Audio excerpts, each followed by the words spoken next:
Hi guys. It's the King of Anime podcast. It is me, Sasuke the Savage, joined by my co-host, Everything Animated. Hello, how's it going, everybody?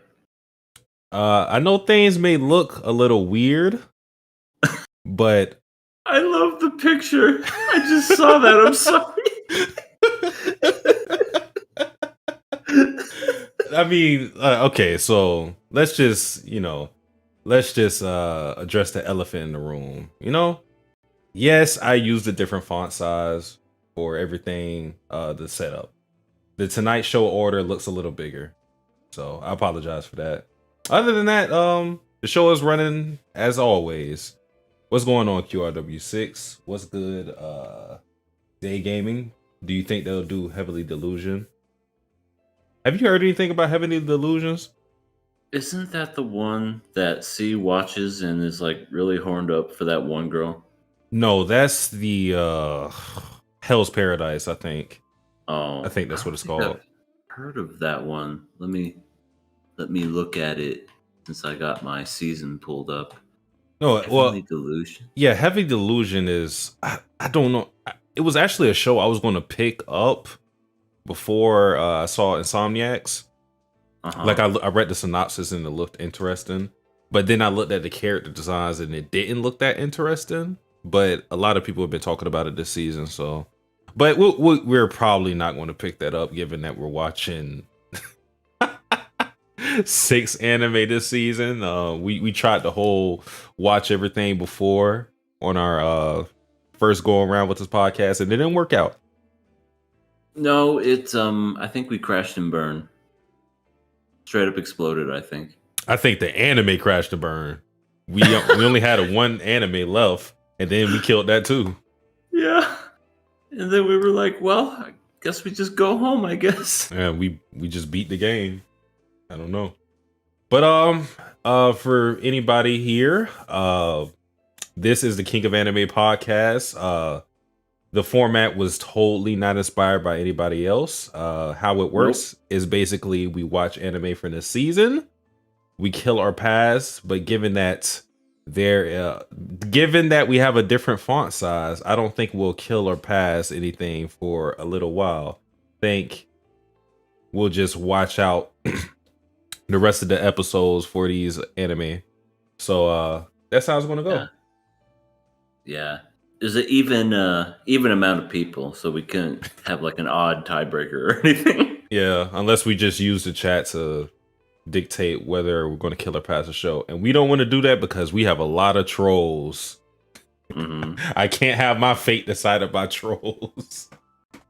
I think we did that once, and we determined if we were going to keep Promise Goofy Land or keep the goddamn X-Arm. And everybody was like, X-Arm. And I'm like, you guys, why? Why would you do that? Hot take. I think X-Arm is better than the Promised Neverland season 2. Oh my god. I mean, you already know my take on X-Arm. I thought it was bad, of course, like conventionally bad, but I got a lot of enjoyment from it because of how bad it was. The Promised Neverland hurt my heart. It was too close for me to laugh at the bad. I didn't enjoy either. I was no fun times all around. No, it was bad, and I sold my soul for $50. So it's good. $50 though. $50 can get you a lot. Even nowadays, it can get you like what, 2 bags of chips now. Yeah, at a convenience store like 7-Eleven, just 2 bags of chips, a Slurpee, and the beef stick. And that sounds like it's worth the soul to me. If they're going to put a price on it, that seems like it'll be a fair trade, equivalent exchange, and all that. Great. As long as EA got his soul back, I don't think he actually got it back. I keep asking Hollow, and he keeps denying me. He keeps loving Hu Tao and Megumin so much. I'm just like, God damn it. Give me my soul back. I love Hu Tao and Megumin. Oh, no. See what I mean? Yeah, he's just flaunting it now. He has it in a freaking sealed package going, look what I got. Every day he opens up the bag, smells it. Ah, that's the good stuff. Oh yeah. EA Soul. All right.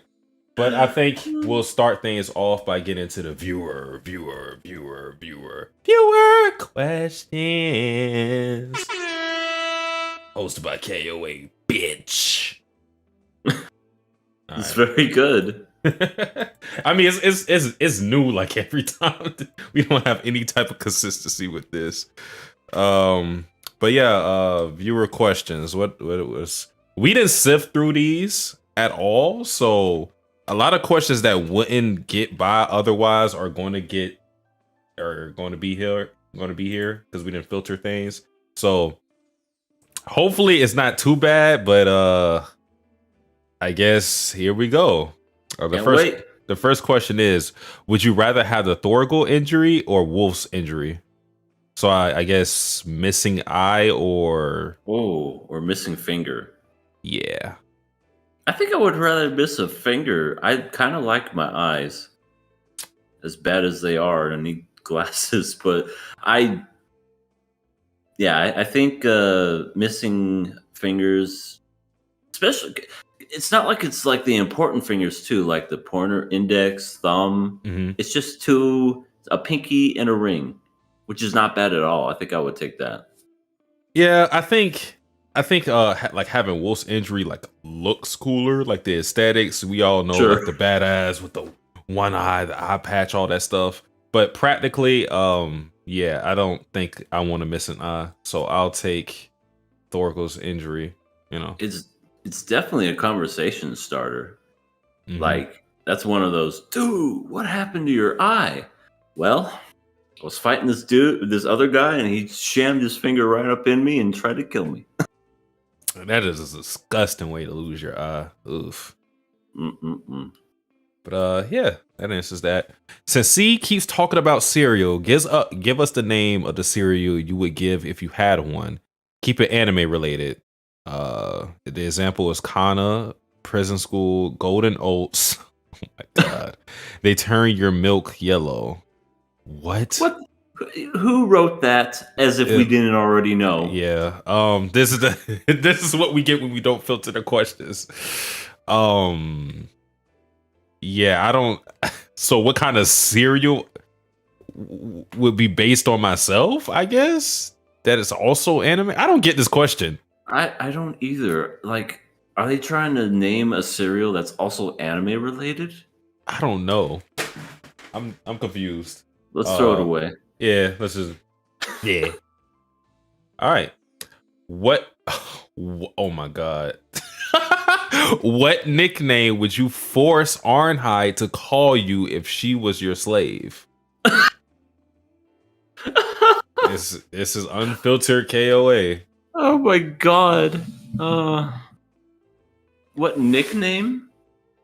Yeah, and it's what nickname would you make her call you? So I guess instead of master, she calls you something else. I don't know. It's basically what's your fetish question? I don't know. Right, exactly. Just by my name. How about that? Oh, see, nice person, nice guy. Mm-hmm. Yeah. I'll say the same thing. You know, same thing. I wasn't going to go with Big Daddy Sex Pistols. I wasn't going to go with that. Big Daddy, too Scotty, too hottie, BBL. Yeah, totally wasn't going to go with that. Next question: which reality show are you going on from these? Jersey Shore, Naked and Afraid, Dirty Jobs, Plumbing episode. I know I'm definitely not going on Naked and Afraid. Have you heard of that show? I've only heard of Jersey Shore. Oh, I'm thankful to say that I have never once seen one episode of Jersey Shore. Yeah, that went past me. I'm glad I missed it. Yeah, I didn't watch none of these shows, but you know, of course, like Jersey Shore was a big thing back in the day. Yeah, I don't know why it was so popular. It's just a bunch of people in a house going, "Yeah, I'm from the East Coast. I'm walking here. Let's fuck." You know, Hey, you I'm know, walking here. hey, I'm walking into this dick. Hey, let's do it. No, it's I actually don't know. That could be an episode for all I know. But I'll do dirty jobs. I mean, I'm always curious. I mean, yeah, it'd be disgusting, and I'm pretty sure you'll have to take a long shower afterward. But it's interesting to see what people do for a living. So I'd do that. As long as it doesn't involve like fecal matter, I think I would be okay. Like if it was just like a job where you just clean shit all day, I think I would throw up. I'll probably go with Jersey Shore as much as I don't like the show because I'm afraid of the other two shows. With me not knowing it. The only thing I know about Jersey Shore is that what was that group? LMFAO? They did the intro. You know, I'm in Miami, bitch. Yeah. That's what I know. And Naked and Afraid is being out in the middle of nowhere naked. Oh yeah, that's not happening.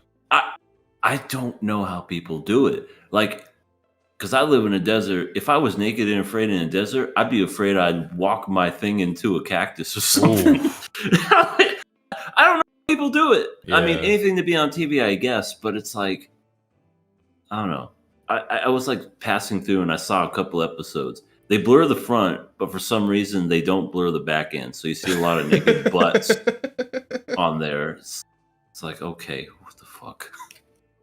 Let me read a bit of the chat before I go further. QRW6 said, hope things go well for him. Yeah. I hope things go well for the font as well. As long as EA got a soul. I read that.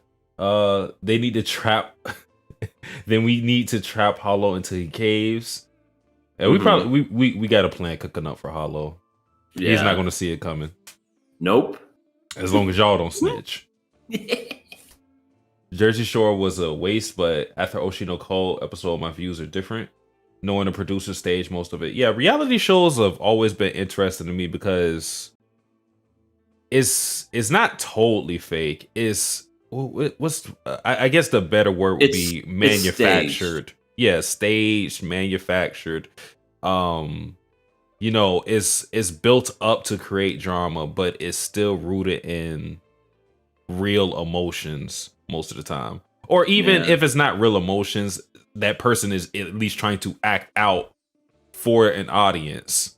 It's like a live stage play almost. Think of it like that. It broke my heart when I found out Storage Wars was planted. and because I used to watch that show religiously because I was thinking, how could they stage this? People, because there are people that would not pay for their storage and they would just leave it and someone else would bid on it. I learned all about that and people do it like for a living. Yeah. But one of the guys, I think it was the one, I forget his name. He would always go, yep, whenever they would bid. He narked on everybody and said, oh yeah, this shit's fake and planted. And I was like, what? And I think that's why they got rid of him in the last 2 seasons. Because he's not on there anymore. Death to the whistleblowers. You ruined it for everybody. Why? Made me so upset, but you know. QR is bringing back some memories.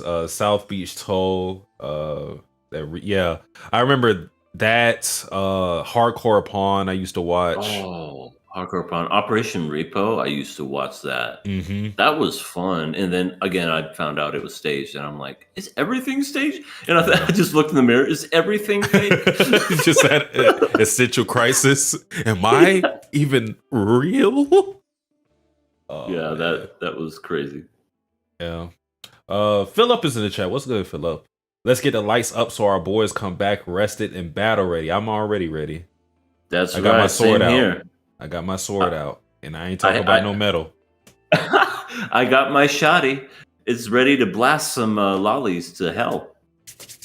We need it. We need it for one show. I won't say which absolutely. Moving on. Who would you spend the night with? A. Asuna from SAO.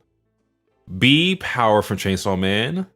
Ew. 3, Nazuna from Call of the Night, or D, your forger. Well, one of them doesn't take a bath or wipe her ass, so Yeah, they're gone. She's out of there. They're gone. One's a vampire, so they're probably. I go to bed at night, so I would never see her. She'd be boring during the day because she'd be like asleep. No, and, she's going to try to suck your blood while you're sleeping. She tried to do that to the main character. So. Oh yeah, but she's a vampire. That means she can't come out during the day, right? Was she moving around in the day? I think she was. No, she was moving around in the day. It was one of those things where they were like, you thought vampire lore was like this, but it's actually like this. Twilight ruined everything when it came to vampires. Yeah, she's not she's not the, I'm melting type of vampire. Yeah, some of them straight up explode when the sun touches them. It's like, damn. I think I would. Well, it seems like I'm always picking this character by default. I'm going with Asuna. I think Yor is my favorite, but Yor is she's deadly. Yeah, and then even if you're thinking of it like, it'll be all fun and whatever, she damn near killed Lloyd because she was embarrassed. And she can't cook to save her life, so she couldn't cook you anything. Nope. Yeah. Well, okay, she cooked that one thing that everybody was surprised was good, but managed to fuck up dessert. Yeah, Yor has many talents. Being normal isn't one of them, so I think I'll go with Asuna. Yeah, I'll go with that. I'll do that too. Just the asleep version. Who wins, King from One Punch Man or Zeno from Dragon Ball Super? Well, this is stupid. I mean, King doesn't even have any power. Yeah, this is kind of a troll thing. I mean, but we'll go with the literal gods in Zeno. Yeah, the worst thing to come out of Super. I mean, there's a lot of bad things come out of Super, but a literal stuffed animal is the most powerful thing in the universe. Jesus Christ. Yeah, Toriyama was not cooking.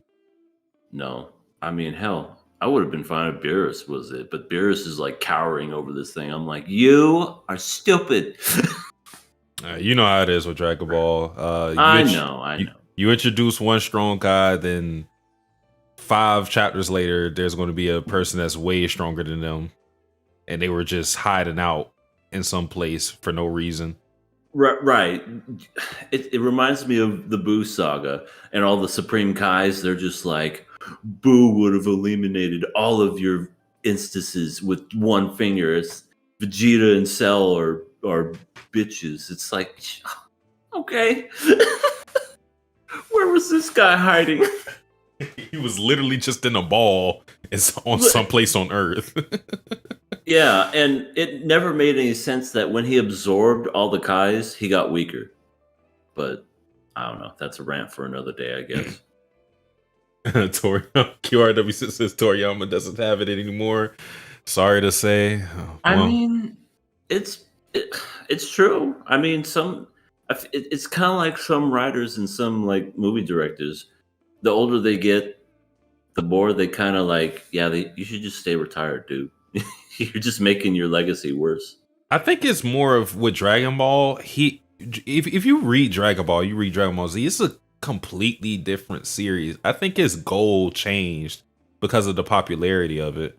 Because it went from this sort of gag manga that had some nice elements of in it.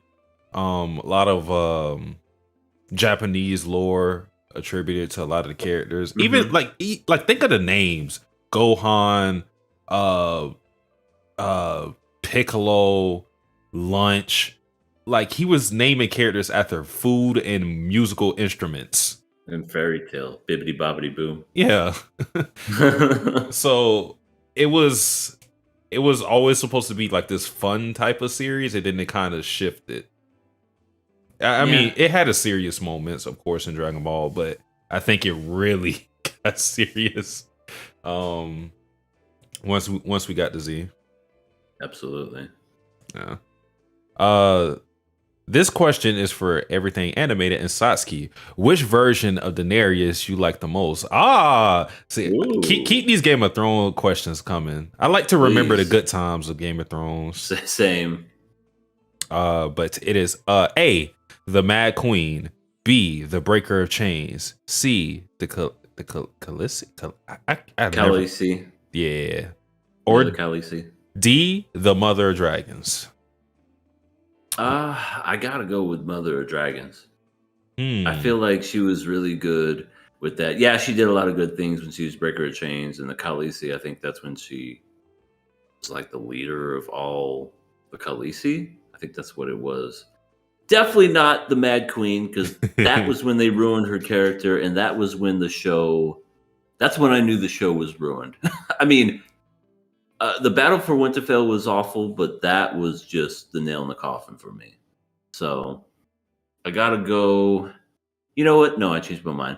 I think Breaker of Chains is a little better just because when she was the Queen of Dragons, she wasn't as matured as she was when she was the Breaker of Chains, because she at least had badassery about her and leadership and stuff. Yeah. I would go with Breaker of Chains as well. I think that version of Daenerys was pretty accurate to who she was, kind of like this figure who could be cruel enough to nail these slave traders on a cross, but also be kind enough to liberate people. Like that was her whole thing. Yeah. So that was probably I didn't like Daenerys as a whole, her like entire character, but there were some spots where I liked her, and when she lit that slave owner on fire, Dracarius. That was awesome. Yeah. Next question: who has the better character /character design? A, Aizen from Bleach, or B, Madara from Naruto Shippuden? Who has the best character /character design? I don't know what the other one from Naruto looks like. He looks pretty cool. Let me see. What was his name? Madara. Madara. Madara. Okay. Yuichia? Oh, yes. Okay. I've seen this guy. He does look pretty cool. He's got the little scar on his face, and that's pretty cool. Aizen looks like a normal dude, so I would have to say that this, even though I've never seen Naruto, the Madara is pretty cool looking. I would go with Madara for both character and design, but I do think that Aizen is a pretty enjoyable character. So. Yeah. Up until it got goofy with he was there for everything. He was beyond everything. The creation of KOA, the birth of Ichigo. He was behind it all. Yeah. This is so goofy. Next question. Who would you elect as president in the fictional world? A, Tony Stark. B, who? Wait, who are these people?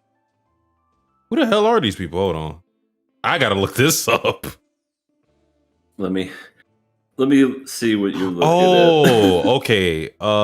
Dude from Star Trek. I did not know his name. A dude from Star Trek. A dude from Star Trek. And I don't know who this is either.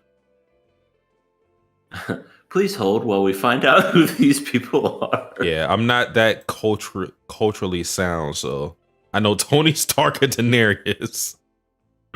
And I don't think I would elect either of them as president, so yeah, Tony they're eliminated. Seems like Tony almost seems like he'd be like a Trump.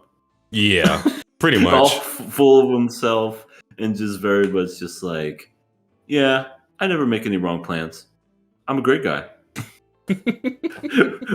Watch me save the world with just using my finger. The minute he gets depressed, the country is in trouble. Oh yeah, absolutely. And then think about like all the weapons he may recklessly give to another countries. Yeah. Oops. Whoops. Stark Industries slipped through my fingers. Who's this Leslie character? Parts Leslie and Jones? Recreation. Leslie Nope. That's her name, Leslie Nope, I think. I've never seen it. I've never seen Parks and Recreation. Yeah, I haven't either. I just know that Chris Pratt was on it, and he was fatter on the show than he is now. Let's go with Leslie. Sure. Yeah. Yeah. Oh, Wesley. Yeah. This question is for everything animated and Satsuki. Whose death was the most satisfying? A. Marion Trant. Wait, was it Trant? I thought it was like Trout or whatever. Janice or Viserys. So I think I'm trying to remember these characters. I gotta remember. I'm pretty sure Marion is the one that Arya killed. I'm pretty sure he's the one that Arya killed. He was like a part of the Kingsguard, I believe. Oh my gosh. Come on, type the name. Game of Thrones.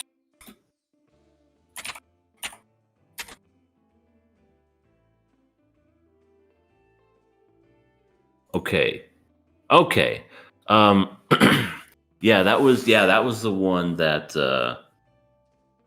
that Arya killed in a brothel. Mm-hmm. And like stabbed both of his eyes out and just all this other stuff. That was pretty gruesome. I forgot what he did exactly though. He if I remember correctly, he was the one that killed that one dude that Arya liked and thought that he was a good swordsman.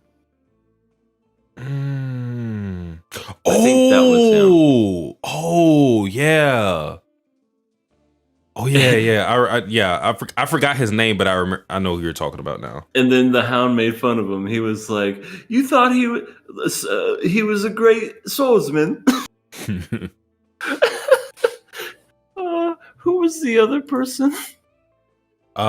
Janice. Janice. Yeah. Janos.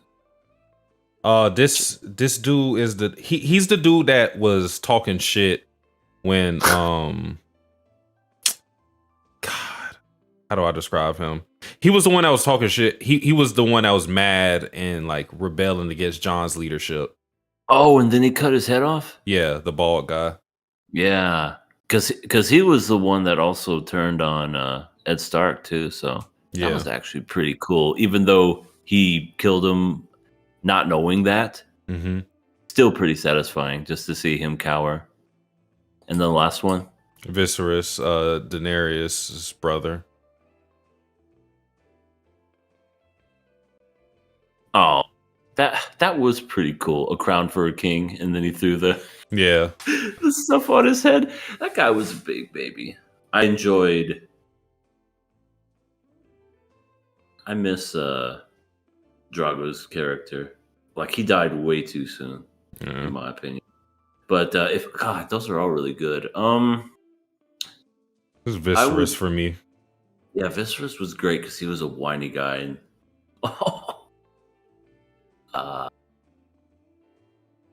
yeah, I'll go with Viserys because he was the one that had it the most coming to him, to be honest. Yeah. Cool death, too. Yeah, just the thud when he hit the ground, too, with the gold on his head. Next question is, which is the best Spidey show? A, Spider-Man 1994, B, Spectacular, C, the new animated show, or D, Ultimate? I've not seen none of these. I grew up watching the one in 94, so I would have to go with that one. That one was pretty great. Anything beyond that is goofy. Like the '80s version of Spider-Man is it's definitely meme worthy. That's the one where you see the you're the imposter. You're the imposter. That was the one from the '80s, and it's super goofy and super funny.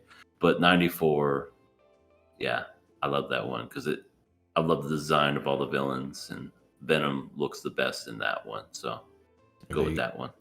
That's our official answer. Next question: who is the most unpredictable character? A, the Joker. B, Walter White. C, Helena. Is that Thor's sister? Is that Thor's sister? Let me look her up again. Okay. Let's see. Pretty sure that's her though. If I'm wrong, no, I'm wrong. I don't know who this character is. Who is this? Or D, Dexter Morgan. Who's the most unpredictable? I mean, I gotta go with the Joker. It's still the Joker. I mean, Walter White, I wouldn't say he's very... I mean, he always comes with a plan, and sometimes he could be spontaneous, but I don't think he's like crazy spontaneous. He's only spontaneous when he has to be. Yeah. What was the last one? Dexter Morgan. Dexter Morgan. He's not spontaneous. He's a weirdo that's always about a plan. They ruined his character in New Blood. For those who've seen Dexter New Blood, don't watch it. It's the worst thing you'll ever see in your entire life. If you thought season 8 of Dexter was bad, that pales in comparison to Dexter New Blood. Oh God. Oh, and I thought season 8 was terrible. Like, Dexter as a whole had a bad ending, but Dexter New Blood, nope. Don't ever watch that. Just watch the first 4 seasons and then just call it a day, because those were the best ones. Yeah, it's definitely the Joker. He's crazy. QRW6 said John sliced Genos' head off as Lord Commander. Plus, he likes 2 young girls. True. That is true. That's how Arya got to get in the same area. Oh man, that scene was really bad. I'm just remembering that because the girls were coming in there like they're on a sushi conveyor belt, and then he's just like, no, younger. Yeah, and he was hitting them with like once he got the age, he was hitting them with a stick to see which one was tough, and he hit Arya twice and was like, I'll take this one. Oh my God. Like, don't get me wrong. Like, I'm not saying he was worse objectively, but but I don't know. I had more satisfaction with Viserys' death. Maybe it's because we just didn't follow that guy for that long. You know, with Viserys, he had a good amount of episodes, a good amount of screen time, I should say. You could say Viserys got eviscerated. Whoa! Yeah. I'll be here all night. Thank you. Next question: who will win this battle royale? A, Mihawk. B, Yorichi from Demon Slayer. What the fuck? Who the hell is that? C, Hiko from Kenshin, or Goemon from Lupin the Third. Isn't Yorichi from Bleach? Well, they said I don't know if this is a character in Demon Slayer. Hold on, maybe it is a character. No, it is a character in Demon Slayer. Who the hell is this? Oh, this is the guy with the sword that the guy that Tanjiro was dreaming about. Oh. That guy. Okay. Yeah, we don't know anything about him. Yeah, I don't know anything. So I'm assuming all these characters fight with swords based on the theme of everybody. I love how you said the guy with the sword. I was almost going to say that narrows it down. I mean, not everybody fights with a sword. We got the one guy with the unlimited ammo and his shotgun. At least it eliminates him. But I'll go with Mihawk just because he's not only just a swordsman, or not he can fight past just being a swordsman. So in One Piece, there are a lot of people with powers that can level entire like mountains or landscapes, and he's on par with people like that with just fighting with a sword. So I would have to think that he's packing up most people too, if they're just fighting with a sword. I know like Yorichi is fighting demons or whatever, but Mihawk could probably do the same. I guess he is already doing the same in One Piece. Mm-hmm. The other guy, I never watched Lupin the Third, so yeah, I don't think I know any of these characters, so I'll just go with what you said and be boring. Next question: who would you spend a night with? Leela from Mushoku Tensei? Mikasa from Attack on Titan? Lady Nagant from My Hero Academia? Or I from Oshi No Ko? So who is this Lilia character? Which one is that? Don't tell me that's the one with the glasses. Don't tell me that it's the maid girl. Please. She's kind of annoying. Yeah. It's not really my cup of tea, but let's look her up. Now, if you would have said Ghislaine. Ghislaine. Then you're talking. It is the maid girl. Oh my god, I was right. Burn it with fire. Lady Nagant. Lady Nagant. Mikasa. For me. Okay, I can respect it. Can't go with she's a liar. She's a liar and she's dead. Yeah. Next question: who would you spend the night with? A. Esdeath, B. Yuno, C. Akane from Love Tyrant, or D. Anna for Shimoneta. Esdeath. Yeah, Esdeath. Two of these characters are underage. I don't know about the Akane character. Let me look them up. Akane from Love Tyrant. Who is this character? Yeah, I'm not sure. But Esdeath, I was sold after she was like, come to bed with me. And she was all like, it's like, well, she's evil, but you know that she's down to fuck. She had me sold from, oh my god, this Akane character. Crimes, attempted murder, mutilation,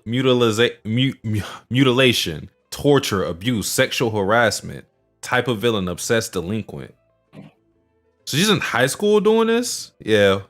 I mean, I know Esdeath probably has way more crimes than that, but we're still going with her. But she's a sweetheart. Yeah. I can change her, but I don't want to. All right, next question. Imagine you're an antagonist of your favorite anime. What kind of villain would you be? What would be your motivation? What would be your evil laugh? If I was a villain, I'll be doing stuff out of my self-interest. I'm not doing the whole I want to save the world or I want to destroy everything. It's literally just going to be me going, I want that candy bar. I don't have money. I'm taking it. What are you going to do? I'm going to be that type of villain. Just doing whatever I want. It's not, and it's going to be a lot of petty stuff. It's not going to be like anything big time. What would my evil laugh be? I don't know.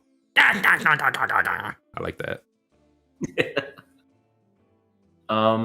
Yeah, I feel like I would be a villain that would be not to save the universe for the greater good or some crazy master plot or whatever.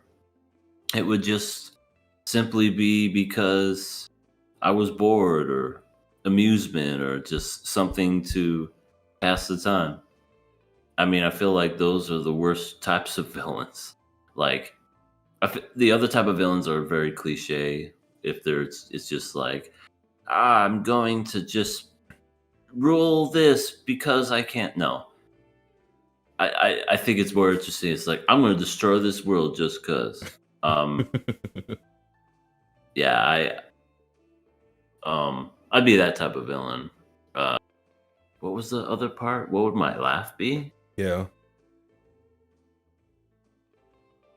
Oh my god. All right. Somebody make an OC of evil Ellie. Ellie. EA. Wait, we need a villain name, matter of fact. Oh, that's true. I'd be I would be the breaker. The breaker. I don't know. This is the first thing that came to my mind just because it would be something that I do. It's like, what does he do? He breaks things.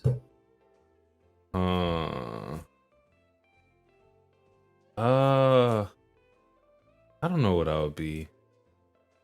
I would be the burglar. I don't know if that's already a name, but hey. The Hamburglar. I'm stealing something. I'm leaving here with something. Next question. Imagine that all of the anime you're talking about this week, about this week one, is going to be adapted into live action. Which anime would you choose to be adapted and why? I think this is kind of easy. Yeah. Well, I'll say for me, out of everything that we're watching, actually no, this is actually an interesting question because I can see it going a lot of different ways. Me personally, I would say Oshi No Ko would be perfect for a live action. Perfect. Yeah, it really would. I would say if they did it right, Vinland Saga. Yeah. Like if they did it in the spirit of like Lord of the Rings mixed with Game of Thrones mixed with Vikings, I think it would be just an absolutely perfect show. Yeah, there's a lot of potential with it. I think all of these would be good choices. Maybe not Demon Slayer, just because I'm always worried about how do you when a show is reliant on like anime physics and all that type of stuff. I'm kind of worried how the live action will carry things out. Same. Some things in animation doesn't translate over well to live action. Yeah.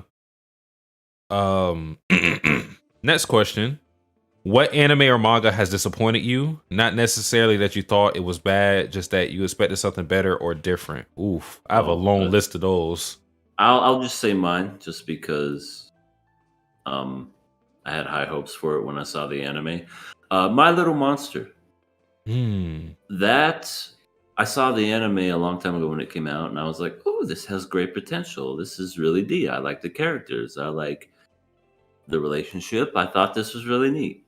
But for some reason, the manga drags on the love for way too long. Adds an annoying sister character that speaks to herself in the third person. Oh God, I fucking hated that character. It just reminded me of her. Oh God. Probably the worst thing. I mean, I'm glad she wasn't in the anime. That would have stirred me away.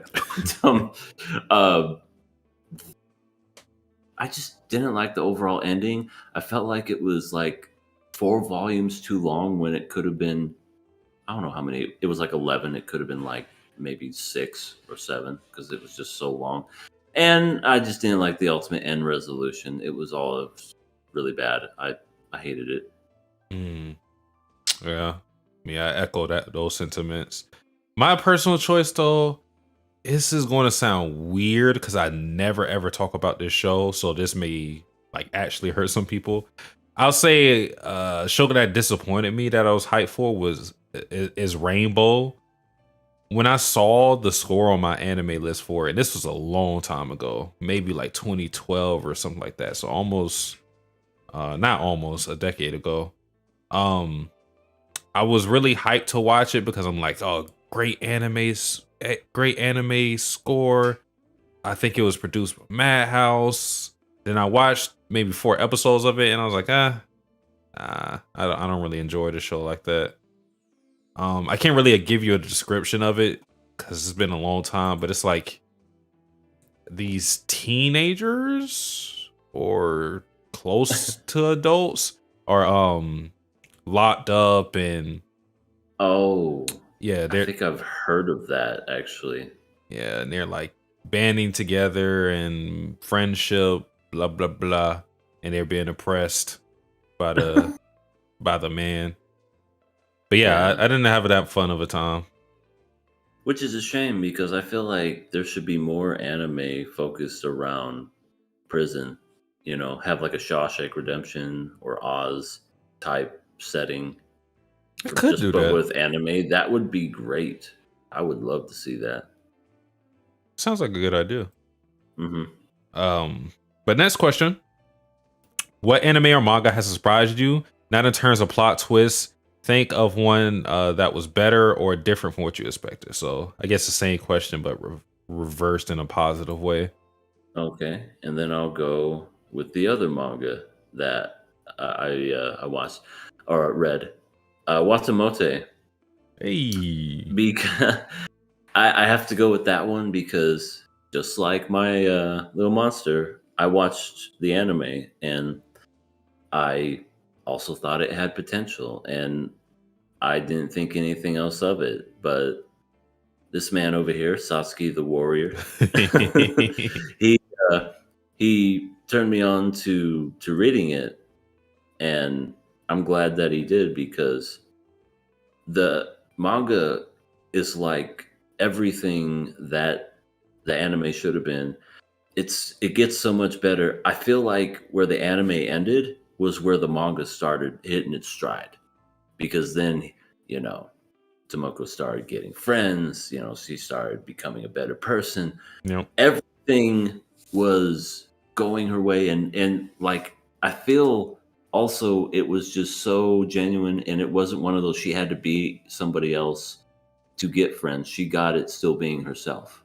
Yeah. And that was the part that really surprised me the most, was she didn't have to wear different makeup. She didn't have to, get different clothes. She was just herself. And also it's just, the characters they added in the manga are also just really, really great. Yeah. And that also added to it. So Watamote surprised the hell out of me. And I tell people that I know to this day that watch the anime to please read the manga, because I don't think they're ever going to make a second season, which I'm fine with that. But if they ever did, I would be interested to see what these characters would sound like and act like animated. So, oh man, yeah. I would love to see a lot of those casts, the current cast animated, but like you said, it's probably not going to happen. It's a shame though, because like you said, it started to hit its stride once Nico Tanigawa opened up and realized, hey, maybe I don't have to have the comedy reliant on the suffering of just Tomoko.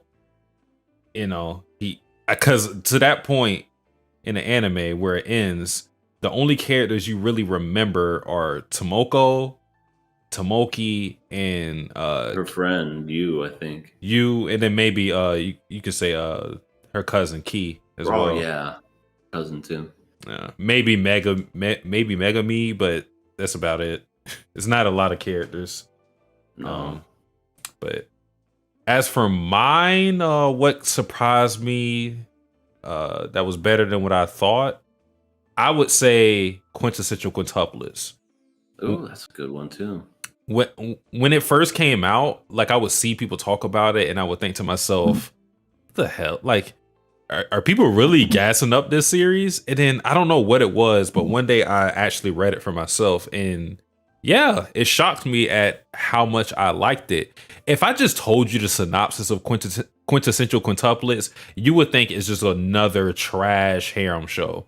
Because I mean, for one, it is a harem, and usually harems are inherently bad. And then it's centered around quintuplets, like that. It just sounds stupid. But I think Negi Haruba did a really good job with the story, because them being quints is no pun intended, quintessential to the story. Like it makes a lot of sense, and it goes with the character like falling in love with these characters and being able to differentiate between the sisters based on their personalities and whatever, because they all look the same. But as he starts to bond with them, he can notice the minute details of each character based on their certain quirks and whatnot. So yeah, way better than I expected. Much better. Yeah, that was a good surprise too for me, because harem, they always have a formula to it. Not all of them are the same, mind you, but I feel like it's interchangeable. Mm-hmm. Last question: which of these actors had the best career resurgence? Johnny Depp with Pirates of the Caribbean, Keanu Reeves with the John Wick franchise, or Vin Diesel with the Fast and Furious series? Oh, for me personally, it's definitely Keanu Reeves. Mm. He was doing nothing at all. Like, can you name anything he's done before John Wick? No one can. I can. I can. Okay, tell me. Okay, I'm not even going to cheat and say Matrix. I'm going to just say Hardball. Okay, yeah, he did have a little part in there. Yeah. I mean, but it's not a big movie, so. No, but yeah, John Wick resurrected his career, and he went on to do so many things. They made another Bill and Ted movie because he was a big actor, and everybody was like, "Oh, Keanu Reeves, he's someone that must be protected because he's one of the nicest people in the world." It's like, would anybody even have noticed if it wasn't for that? But definitely Keanu Reeves with John Wick, because he was like, I feel like he was just collecting paychecks at that point. Yeah, I mean, I guess it depends on like what do you define as the best career resurgence? Because in terms of like making like Vin Diesel found a pocket of just staying in this franchise that refuses to give up, so he can just eat paychecks without having to do any great acting at all. Honestly. True. And let's not forget that same time that he was like in those movies, he had the easiest job in the world, which was in Guardians of the Galaxy. All he said was, "I am Groot." Yeah. Easiest paycheck in the world. I don't know what else he did, but yeah, those Fast and Furious movies make money, and yeah, he I don't think he's ever going to stop making those. Yeah. He's going to be a grandpa talking about family. Man, I don't know. I'll probably go with you with Keanu Reeves, just because I think him becoming a household name is kind of surprising. You probably wouldn't have thought of that after a certain point. No. And I think that's the biggest shock of all, is the fact that of all people, Keanu Reeves, an action star, and not only that, when you hear the name John Wick, you automatically know who he is. Yeah. So true. So it's just incredible. The oddball philosopher just in the chat goes, "See tactics? Question mark. Don't worry about it. Everything's normal. Yeah, everything's fine. He's just taking a break. Let's just read the rest of the chat.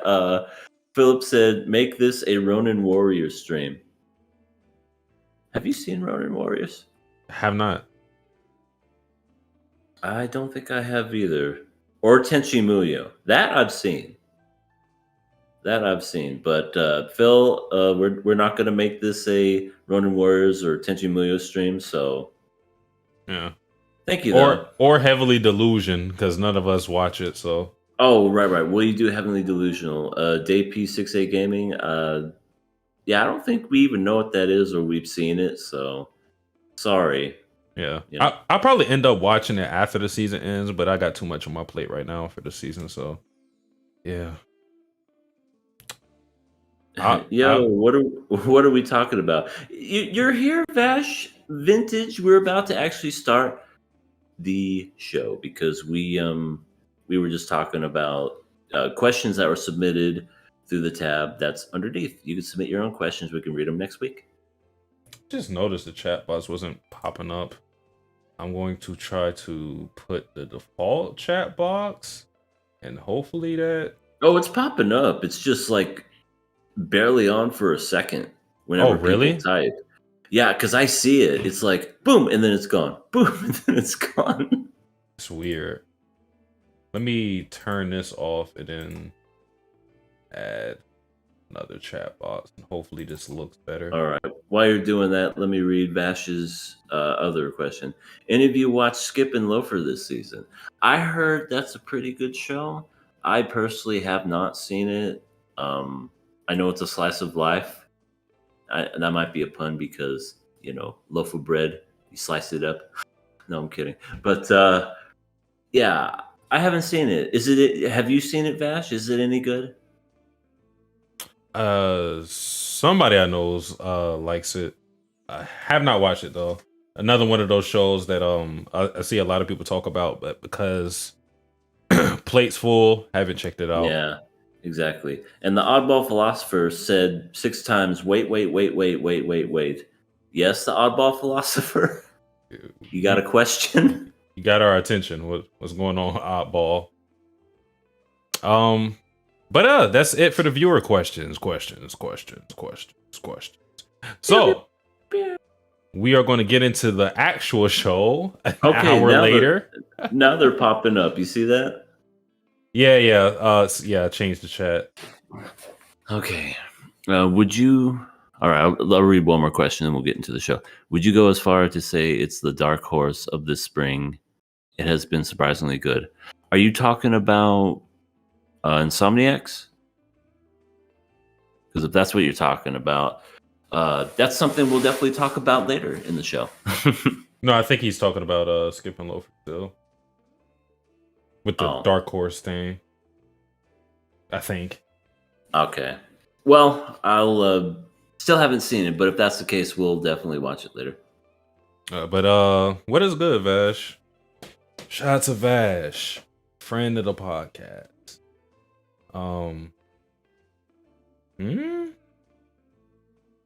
What is oddball? What's going on?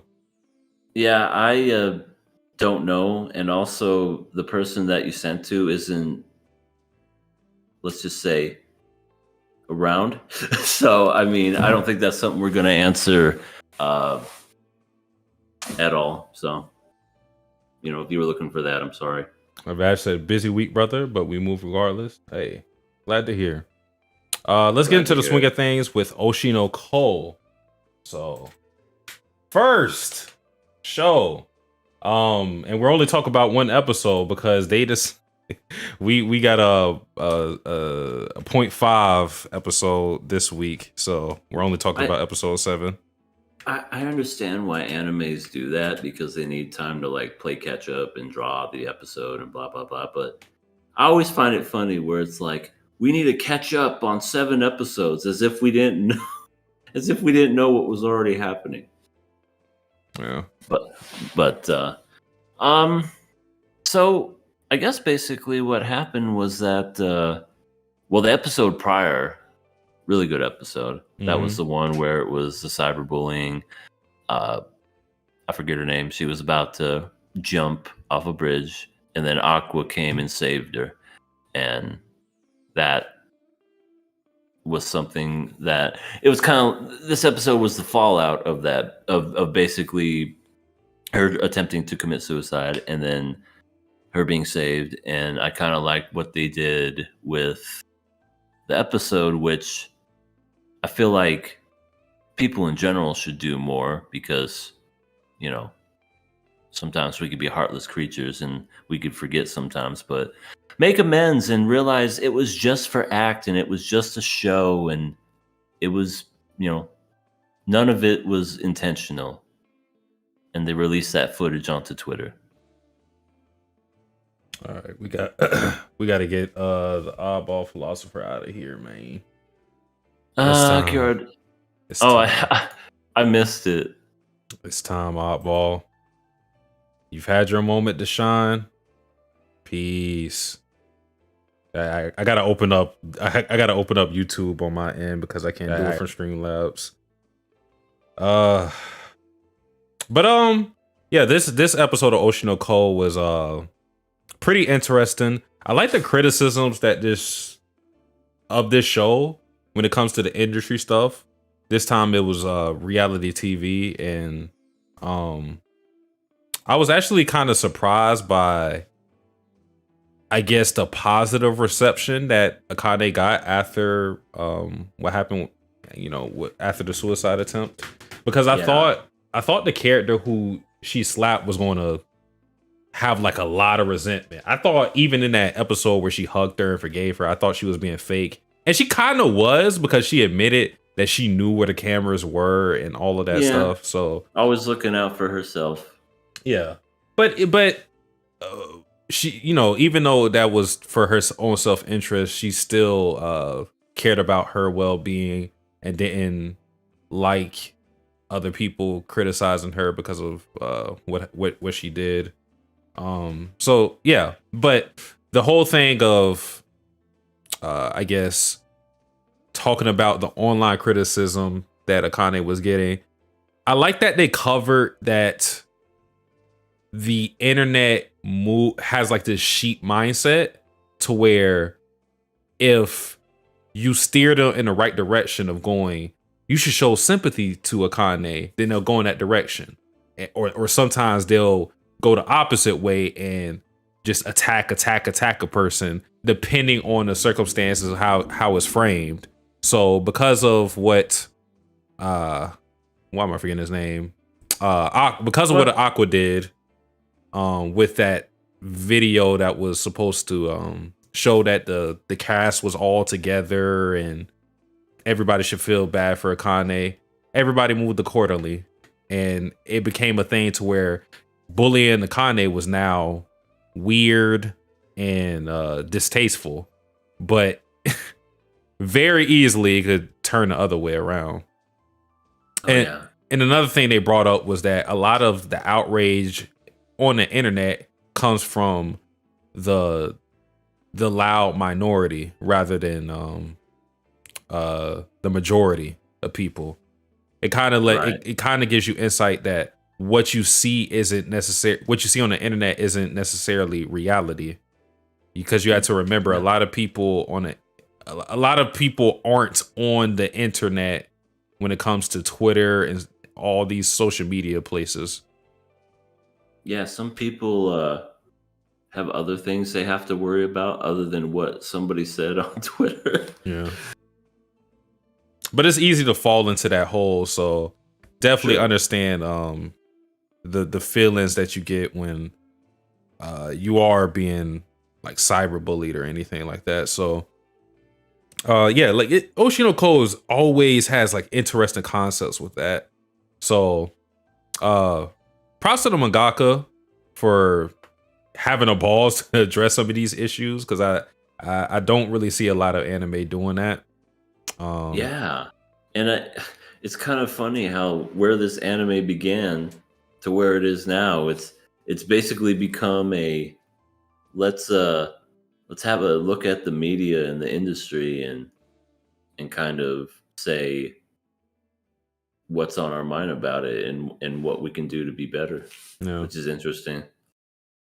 QRW6 says, liked how Kana was used for the author to speak about these issues. Yeah, basically there's a point in the episode where Kana is just she becomes the mouthpiece for the mangaka. Not to say that other characters can't also do that, but I think this episode is kind of clear. But other than that, we got at the end of the episode where Akane takes Aqua's advice, sorta, kinda, on what girls he likes, which I like my mom. That was basically what he said. That is what he said. He's like, well, he kind of was very abstract with how he described it, and I just love how one of the girls was like, "Oh, that sounds like the idol that died a long time ago. What was her? Oh yeah, You were interested in her? Think about Think about how much impact she has to have for characters their age to still think about her. Because I know, like, think about that. They were kids still. So for them to, and it hasn't been that long, but for you to hear some attributes of someone and go, oh, that's supposed to be that person, that just shows the impact she's had. Absolutely. I feel like some people that when they die young like that, they leave a longer lasting impact too of what could have been had they lived longer. That is true. She's their version of Tupac. She's their Tupac. Everybody wants to be like thug life, baby. That's funny. But yeah, I thought it was really interesting because this is all for the show, that it's like, oh, I'm gonna make you fall in love with me by literally transforming and becoming this character. And I loved how they showed, what's her name, Akane? Yeah, Kane. Okay. I liked how they kind of showed what depths and what lengths some actors will do to become certain characters, because it's like the one actor that literally became Elvis, and he just studied everything about him. And then when I think it was Elvis's widow was alive, like she saw him act and everything, she said it was like looking at the man himself. Like you couldn't tell the difference between the actor and Elvis. It was just that good. And I thought that was pretty neat. She's just really, really focusing. It's like, all right, this is how she looks. This is how she talks. This is how she looks like when she raises her eyebrow. Just every little minute detail. And I definitely feel like some actors just get really lost into their roles, and that's who Akane is gonna do. She gonna get herself some aqua. Well, how do you feel about method acting as a concept as opposed to I guess conventional acting? I feel like when it comes to method acting, I feel like it could do some good. I feel like sometimes there are some people that get too much into it. Like I guess I don't know what his name is. I think his last name is Butler, the guy who played Elvis. He got so into being Elvis, his voice hasn't recovered from it, and he like, you could look it up. It's something about his voice, like this is what he looked like and what he sounded like before, and this is what he is now. And I guess like his vocal cords are so damaged that he can't even recover from it. He still has that really deep, like, "Hey there, I'm Elvis. Hey, mama," when he talks. But I feel like I don't know. I feel like it could be pretty good because like sometimes you forget who these characters are. I always fall back on Heath Ledger's The Joker. That man literally became this character when he became the Joker, and I wouldn't say that was the thing that killed him, because I absolutely think it was an accident, because he was taking some pills and drank alcohol, which made like this weird kind of cocktail. What killed him.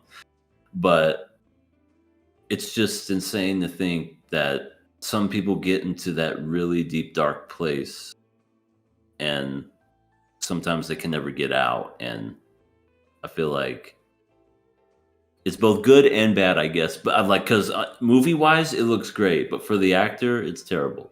So I guess conventional acting, where you're just reading a script and everything's all handy dandy, versus method acting, it's a sacrifice for method acting for sure. Yeah. The only reason I asked that question is because I've seen criticisms on method acting, and I think it came in the aftermath of Jared Leto doing his iteration of the Joker, and that was so bad. People taking issue with some of the things he did to play that role. I think they said that he was sending like dead animals to some of his co-stars. Like, I remember that. Yeah, stuff like that. And I think the criticism somebody put at his footstep was that you're using this as an excuse to be an asshole. which I can't rule out that possibility with some of this, some method acting at least. Mm-hmm. Yeah, and I agree with that. There's a documentary where Jim Carrey played a character. Anyway, the movie is called Man on the Moon. Mm-hmm. And there's a documentary about how he was literally an asshole to everybody the whole time on the set. It's like a documentary about how they made this movie and how he was just a dick. And I kind of agree with that because he was doing, and I'm talking about Jim Carrey, was doing these things to people on the set, and it's just like, I don't know, is that an excuse just to do something like that, or is it, oh no, I'm just method acting? Mm-hmm.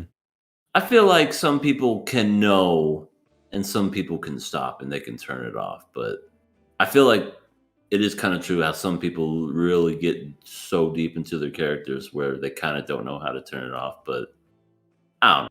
I feel like some people it's an excuse.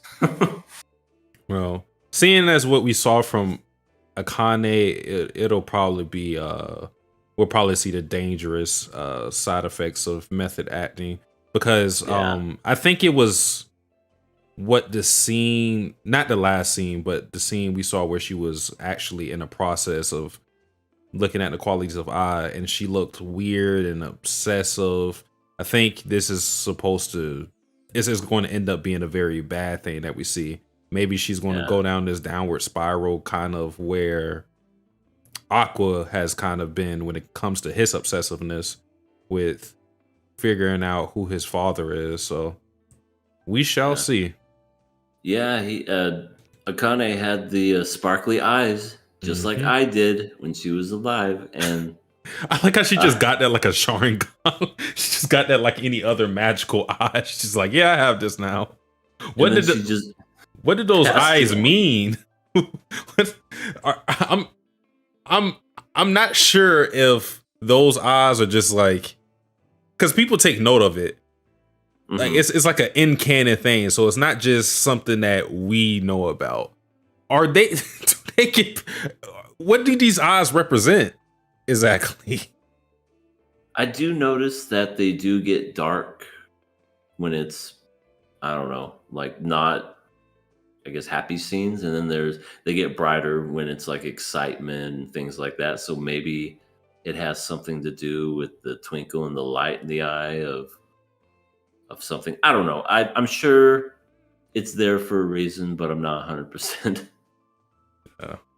Not sure. QRW6 said, I felt weirded when she was finding when eyes started changing. Oh yeah, true. She was like reciting like she got pregnant at this age, blah, blah, you know, all that type of stuff. It was very creepy for sure. So I got really into Ai, and I don't know, I think maybe the next episode she's gonna try a little too hard, and maybe Aqua's gonna be like, okay, stop it. She would have never have done that, and then just get really weird about it. You're not my mom. Definitely gonna be weird. Just say that. You're not my mom. You're not my mom. Even though I idolized you, and then I got reincarnated and was your son. This whole thing is weird.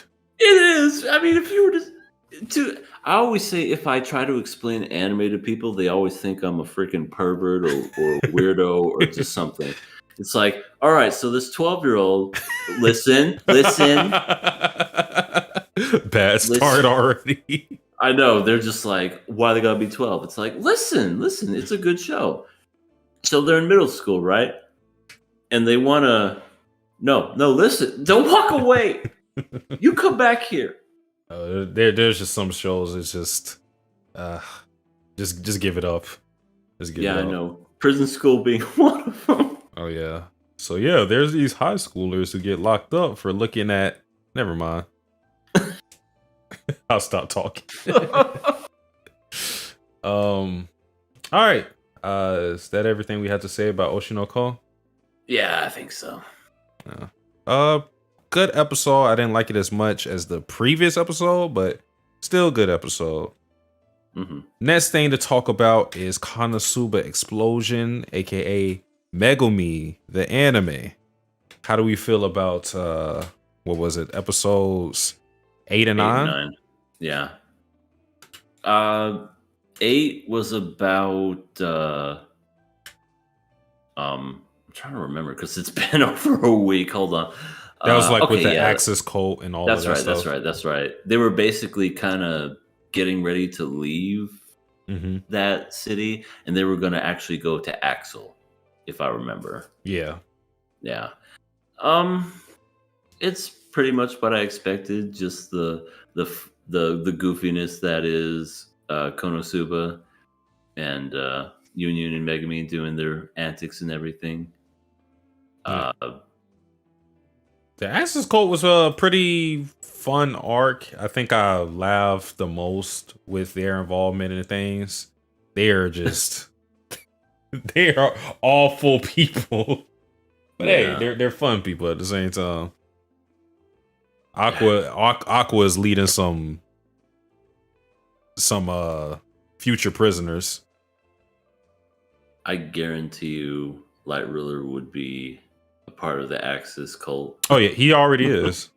Oh, he said so, huh? Okay. He's definitely in the Axis cult. For sure. I just like how the leader got serious for one time when he sees a demon. That's where they draw the line. That's when they're like, okay, we're going to actually have like some type of morals. And even then he was still thirsting. He was like, you're a demon. I don't talk to demons. But she do got big titties though. She was disgusted by them all every time. I mean, like I said, I'll give him respect because he's a horn dog, but at least he had some sort of restraint. Yeah, he was actually kind of strong in a way. How he would deflect things and shoot things. I was like, oh, he's not just a weird pervy dude. He's actually kind of strong. Yeah. That episode was basically just pushing her out of there. I forgot what was her name? I forgot her name. Cecily. Was that her name? The demon girl? Oh no. Let's just call her the demon girl. Cecily, I think, is the blonde lady. That is her name. The blonde one. But yeah, we pushed her out. Megumin made a hot tub with her explosions, so she was useful for one time. She did. They were in the hot tub together, and just a giant explosion. It's just like, oh my god. I almost thought the town was going to be ruined, but they were just like, thank you for helping us. It's like, oh. Because usually all the time, it's Arnis. That's the demon's name. Ah, okay. But yeah, you can see the struggles with Megumin because she's trying her hardest to be able to be useful in these situations, but because she has no type of diversity with her powers, is explosion or nothing. She's struggling really hard in the real world. Can't hold down a job, can't do like normal stuff. So she has to resort to like schemes until she can get her lucky break. And that's kind of what happens in the next episode as well. Oh yeah. Where Yun is doing everything. Oh my god, that was so funny. They were like, oh my god, it's worms. Oh my god, it's bats. And she just was so tired. She's just like, I can't use any more of my magic. Was trying to fight them off. And then I think there was one part where they were like, oh no, there's something else. Help us. And she's like past exhausted, but she's still going even further past exhaustion to just fight these other things. And I think she eventually collapses. I mean, Yun she's a trooper. So shout out to her. But it was just funny to me how the other adventurers with the swords just said it basically in Megumin's face how useless she is and how Yun is so much better than her. They're like, you're supposed to be a crimson demon, but you haven't done anything this entire time. She's just like, just you wait, you piece of crap. Yeah, and then Megumin was trying to show off in front of the little girl and whatnot. But she finally got her chance when old demon tits said, I'm going to take your cat. And then Megumin's like, no, you won't. And then she tosses the fucking cat. Which that was a far throw. She needs to play for the Bucks. Yeah, I thought the same thing. I was like, damn, she's got an arm on her. She could throw the cat far. Yeah, because even if the cat, actually, it would work against her if the cat was really that light. So yeah, she tossed that cat like a million miles into the sky. She was like,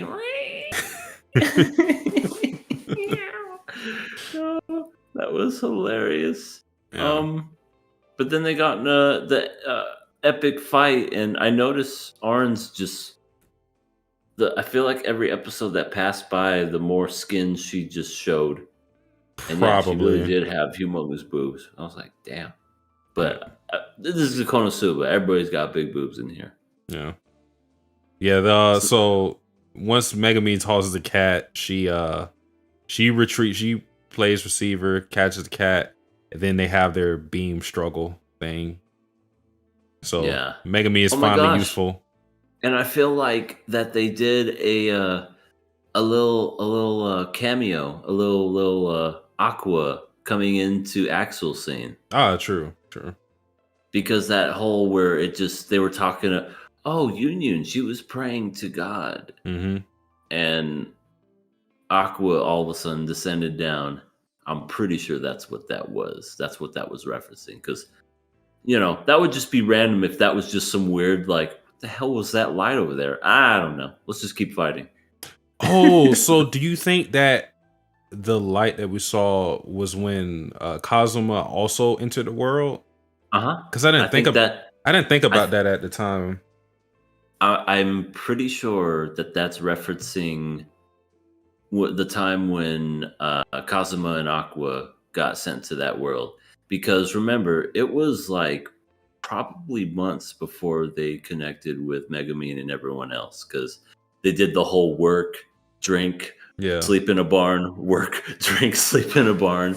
And then I think eventually they were like, wait, we've been doing this for like 2 months. Can we do something else? Yeah. So I didn't think about it while I was watching it, but yeah, that's probably what happened. Because first she prayed to Eris, then she said even Aqua, and then that's when that happened. So yeah, so she's gonna become. They're gonna meet each other, but obviously, how many episodes? Oh yeah, 9.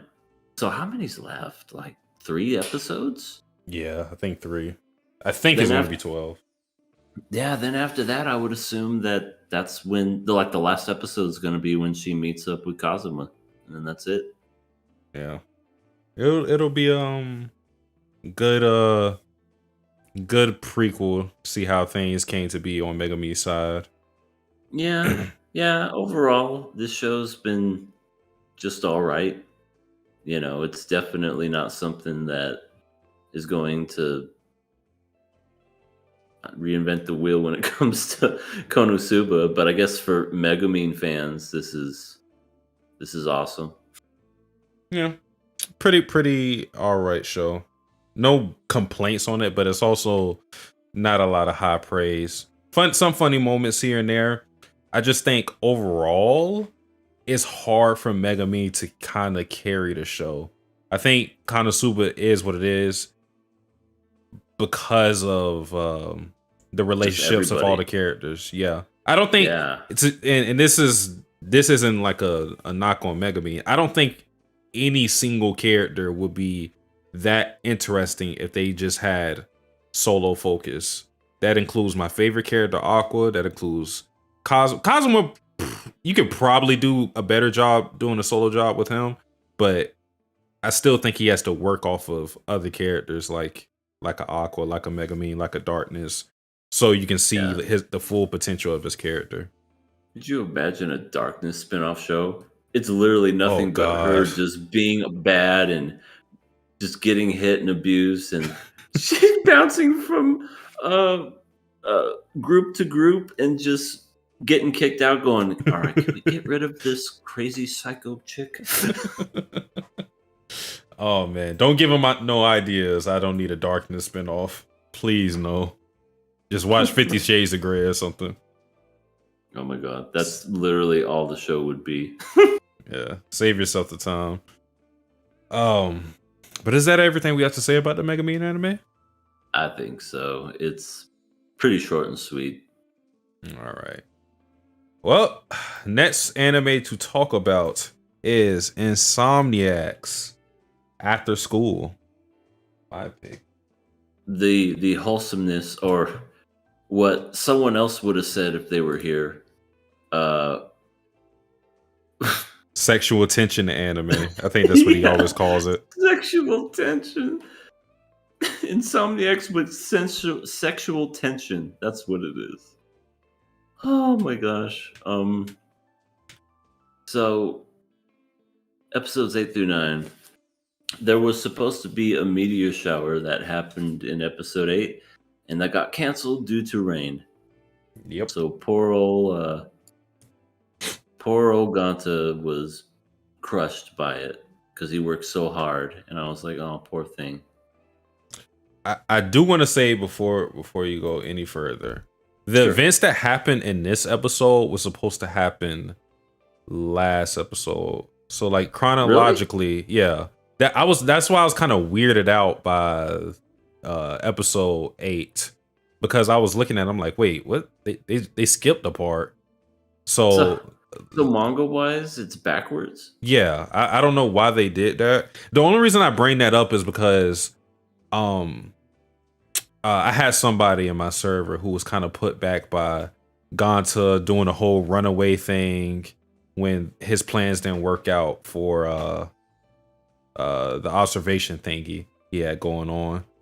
And I think, to me, the reason he reacted like that was because it was a snowball effect of him not getting funding for the trip that he wanted to take, him not getting the job, bombing the the job interview, and then that thing comes down when his plans are ruined by the rain, something out of his control. So I think all of that added up for that reaction that we got, because it kind of felt weird on its own that it's kind of like, why are you crying? It was the rain, like even the characters are asking them, why are you reacting like that?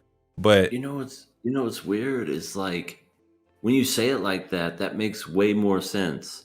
Even though it didn't bother me in episode 8, because you kind of saw a little brief glimpse into his upbringing and his I guess younger life. So that to me kind of made me think, oh, well, maybe it has something to do with that. But no, if they would have done it that way, that would have made more sense. Yeah. I wonder why they did it that way. I don't know. I was also taken aback because I wanted to see Magari's sister so bad in the anime. And then once we got to episode 8 and I realized that they skipped the part, I was like, there's no way you guys are cutting out Magari's sister. I said, don't do this to me. And then she showed up this episode. I gotta say, Magari's sister is an asshole. Oh, she for sure is. She's a good character though. Very great character. Well, maybe I'll wait and hold off judgment until then. But so far, it's, I want a drink. Left a little bit just so that she could refill it and shit. Well, I guess you gotta refill it now. It's your responsibility. And I don't know, just give me an ice cream cone. I don't know. Kind of put me off when I saw that stuff. To me, she feels like a realistic take on a brother or sister. Oh yeah, definitely so. Yeah, because a lot of the times, and I think we've said this on the podcast before, when it comes to a lot of familial ties, like with moms or dads, it's like either they're like the most benevolent person you ever saw, or they're just a piece of trash, absentee. And they kind of do the same thing with brothers as well. It's one extreme or the other.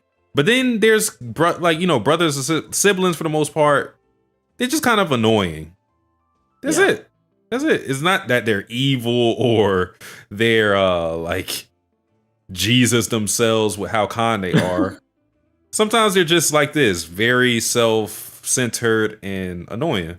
And I think that's what Marguerite's sister gives you. She'll get more to her character, but I think the little glimpse that you saw, it's like, oh, this is how like real life would be with a sibling. Just kind of freeloading and annoying. Oh yeah, it's 100% accurate. I have a brother myself, and I can say that I've probably been in situations that were like that, very similar thing. But yeah, it's that's definitely the impression I got from her. And also, it made me want ice cream. When I saw that ice cream bar, I was like, ooh, ice cream. Yeah. But that was jumping ahead a little bit, because I think episode 8 had one of my favorite moments, which was the scene where Maguri and Ganta, or I should just say Maguri, confesses without, actually confessing, without saying the 3 words. Yes, without saying I love him. Yeah. But she says, you're special to me, which is cute. Yeah. Cute. Just a step away from getting to what everybody may be waiting for. But I think it's very good progression in terms of romance for a high school centered anime. Like, like, think about some of the shows that you may watch in with high school characters. It's like it takes them forever. It's always like, we know you guys like each other. Why is it taking you 24 episodes to get to a point to where you can hold hands? These guys are moving at a decent pace. This show and this manga does what most shows don't. And I won't even speak of a show that involves so-called adults that's 200 chapters deep into the manga, where you're renting some type of thing where there's no progression. But this particular show and series, really good progression. I think there was a prophecy of EA talking about how they were going to get together by episode like 5. I may have missed it a little bit, but the fact that they did it so quick is also shocking in itself. It's just like, yeah, that's great. They're together in spirit, because they don't really, it's not like they deny necessarily their feelings for each other. You can just tell they like each other. It's mutual. I think it's one of those things where, I don't know if they'll be bragging to other people saying that they're boyfriend and girlfriend, but when they don't ignore each other when they see each other in public. So that too is also great. Because you know how sometimes it's like, oh, I can't look at the other person in the face because I'm so flustered. Oh my god. Oh. Or even worse, the Violent Tsunade thing, where they hit the other guy for freak, for them showing affection in public. Right. That whole thing. Right. Baka, why you gotta touch my hand? Punch. They're just moving like normal high school lovers, and it's kind of refreshing. Vash says in the chat, please don't remind me. Still got PTSD from that putrid series. My apologies, Vash. We didn't name it, but sorry that we triggered that. Sorry about the. Well, please be sure to take your medicine before you go to bed. And love yourself by dropping that series if you haven't already done so. Absolutely. Yeah. But okay, so I've been talking about how this show doesn't do like the cliches that you normally see. And they just to be fair with the show, they did pull one cliche with Shiro walking in walking in on Ganta and Magari before they may have gotten physical. It was funny though to me. I didn't have an issue with it. She walked in on him and she just points and goes. Wait, I forgot it. I forgot how in a manga I know she says playboy, but I think in the anime she keeps calling him a philanderer. Yeah, that's it, philanderer. Yeah, but she points at him and says philanderer, and then just runs away. Full speed. She can haul. Yeah. And then she was doing that in the rain too. Yeah. No rain resistance for her. And then when they, eat at a restaurant, she has the I think she had like 2 shrimps or whatever, and she was like making them kiss. Yeah. What's wrong with her? And the friend's like, it's not nice to play with your food. Bad manners. It's so funny to me because Shiro is like in her 20s or something like that. So she's an adult and she can't handle any type of romance. Well, you know what that means, right? She's single. She's a virgin. That too. This is true. Someone needs to pick her up and make her not be as weird about love. That remains to be seen. I mean, but Shiro's a pretty cool character. She has like this arcade that she manages. She puts her cat in this spacesuit thing. She has her own like I don't know what is it a moped? I don't think it's a moped. I don't know what I would call. Maybe. Yeah. Scooter. She's a cool character. She's a catch. She even got Ganta a job just so that she could do nothing. Oh yeah, she's just on the floor asleep, looking half dead. Ganta thought she was dead. Right, and then just gives him a job, and then she goes right back to sleep in the exact same position. My God. Never changed, Shiro. She gets her own kiddie pool, and then she says, "This is mine, no one else's." Shiro Maru is a cool character. She's cool to me. Philanthropist. But a couple of things happened in the latest episode with again Magari's sister being introduced. Them having enough money, or Ganta struggling with the money at first to go for the trip because he has to get a part-time job. Finds a part-time job with Shiro, and him cutting expenses because Magari says that we can spend the night at my grandma's place, and then her sister saying that she's tagging along with them.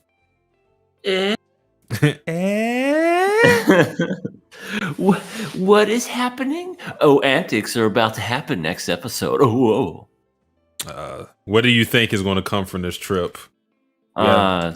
Big Sis, Ganta, and Magari all sitting in a tree. Well, if it's Big Sis, and let me think. Because maybe she'll be different, but something tells me she won't. This is anime after all.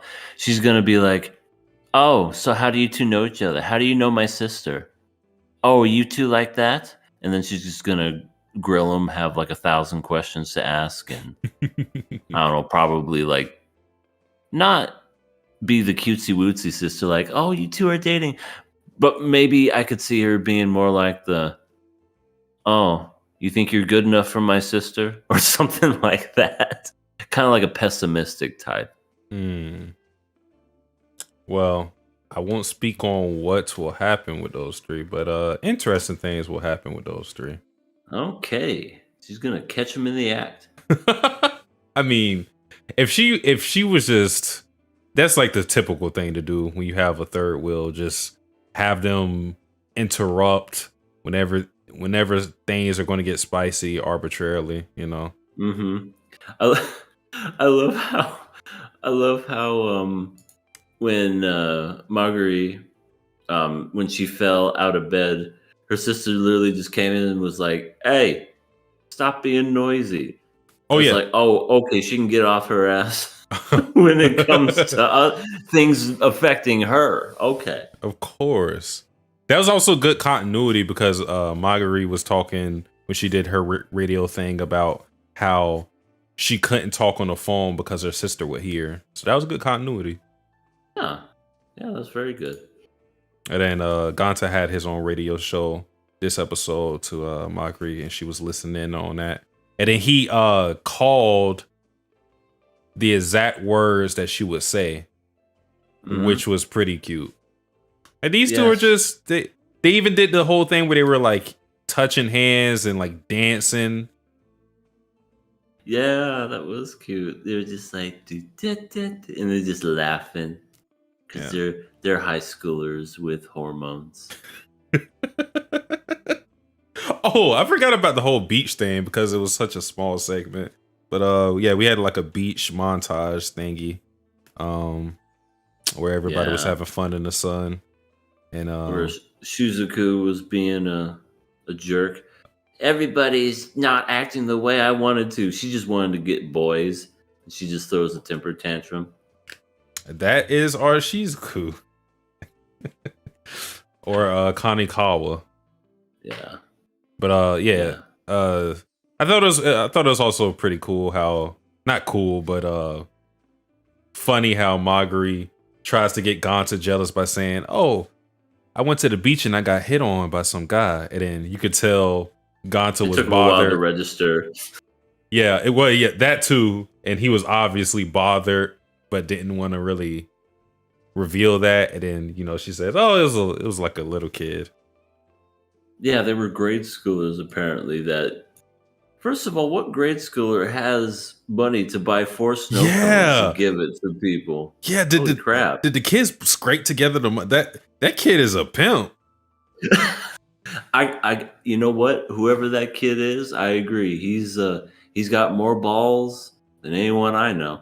That's a baller move. That's like going to the bar and just buying some girl a shot or something. Like that's his version of that.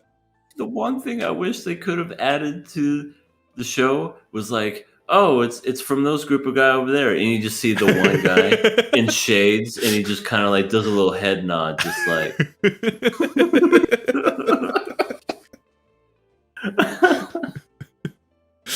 Oh man, and it's funny too because he had to get the other guy to deliver it to him, so this is a calculated attack.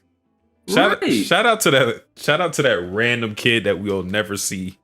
Yep.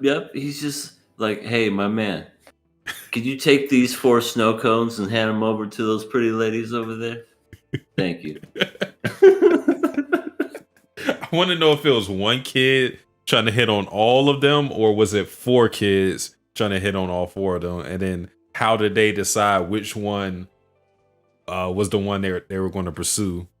Right. To me, it's more funnier to imagine that it's one person and he's got like 3 other friends and he's like, watch how I do this, guys. Oh.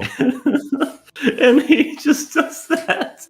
It's just like, give these over to these pretty ladies over there. I got the money. He's just some rich kid. Shout out to that kid. Yep. I'll never see. I think that's pretty much everything with this episode. Trying to remember if there was anything else we're talking about. Oh, Marguerite touches some random girl's boobs and then starts blushing. Oh, and it goes, likes swimming. Grown-ups are high-key amazing.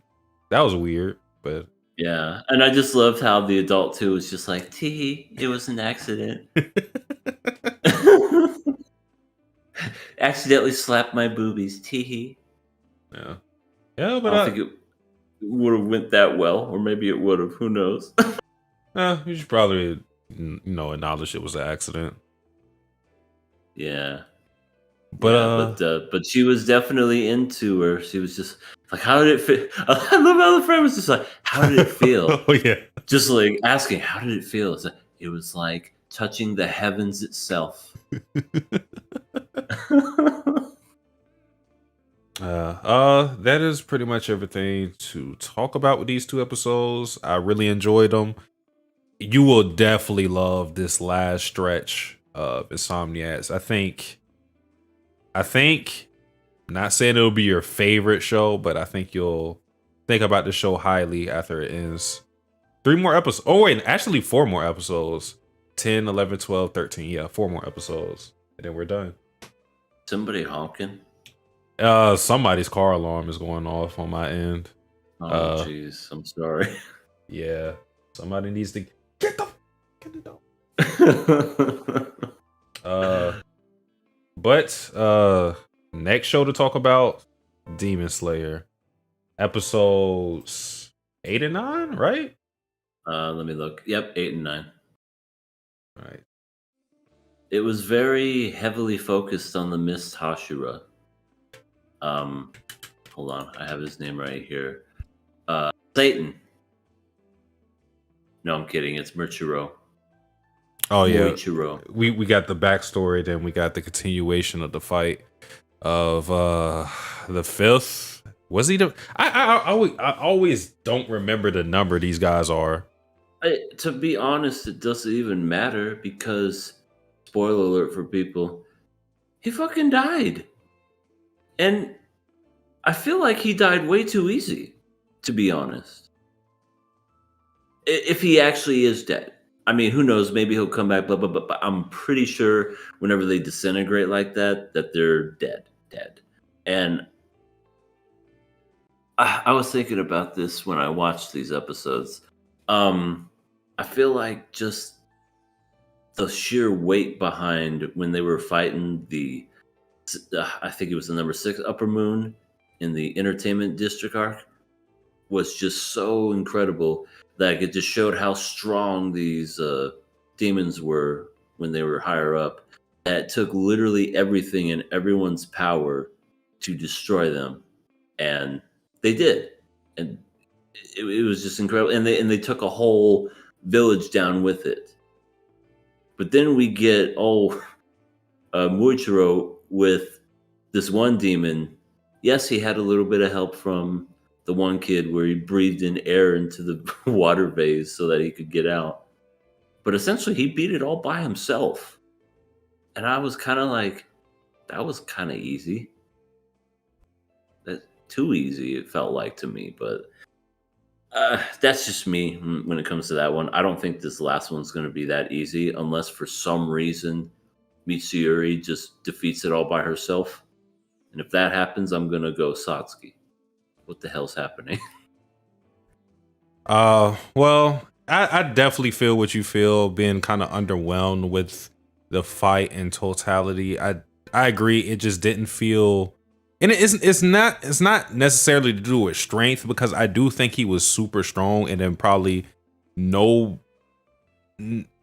Hashiras would have probably died to him simply because he's that fast. That speed is a big issue to deal with.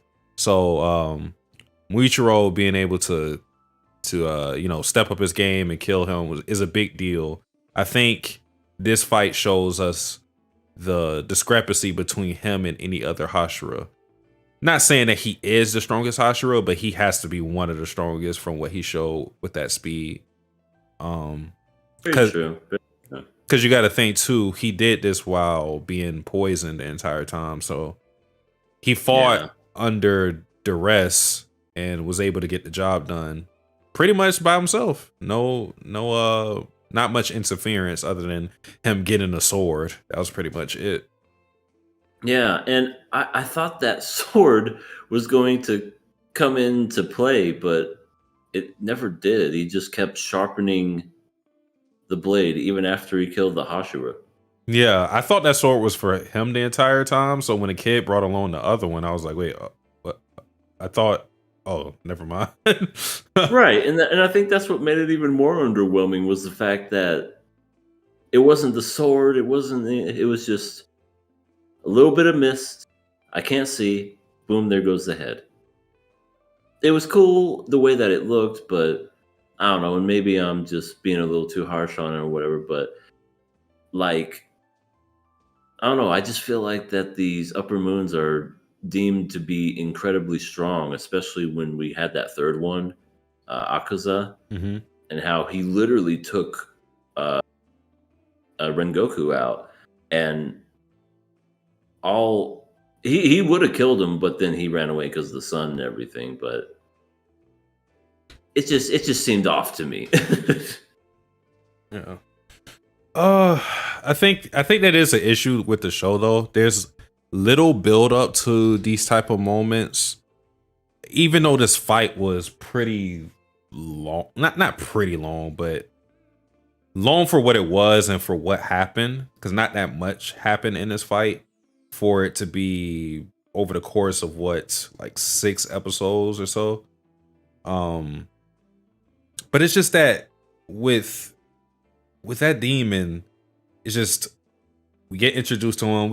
He had a little personality, so I'll give him that. It wasn't like he was just some super boring villain. He had his whole artistic thing going for him and how he would get offended at people making fun of his art.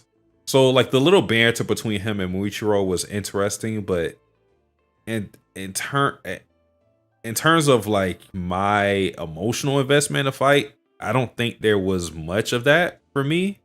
It's because they're both new characters that we got in the season. They were kind of just thrust into this big fight. You know, it's like we don't have like little moments to build up to kind of get hyped for it. So yeah, it is what it is on that end. But moving on to the other side of the fight with Tanjiro and Nezuko and Shoddy Boy. Shoddy Boy. Yeah. They were I thought they were doing well. And then they fused into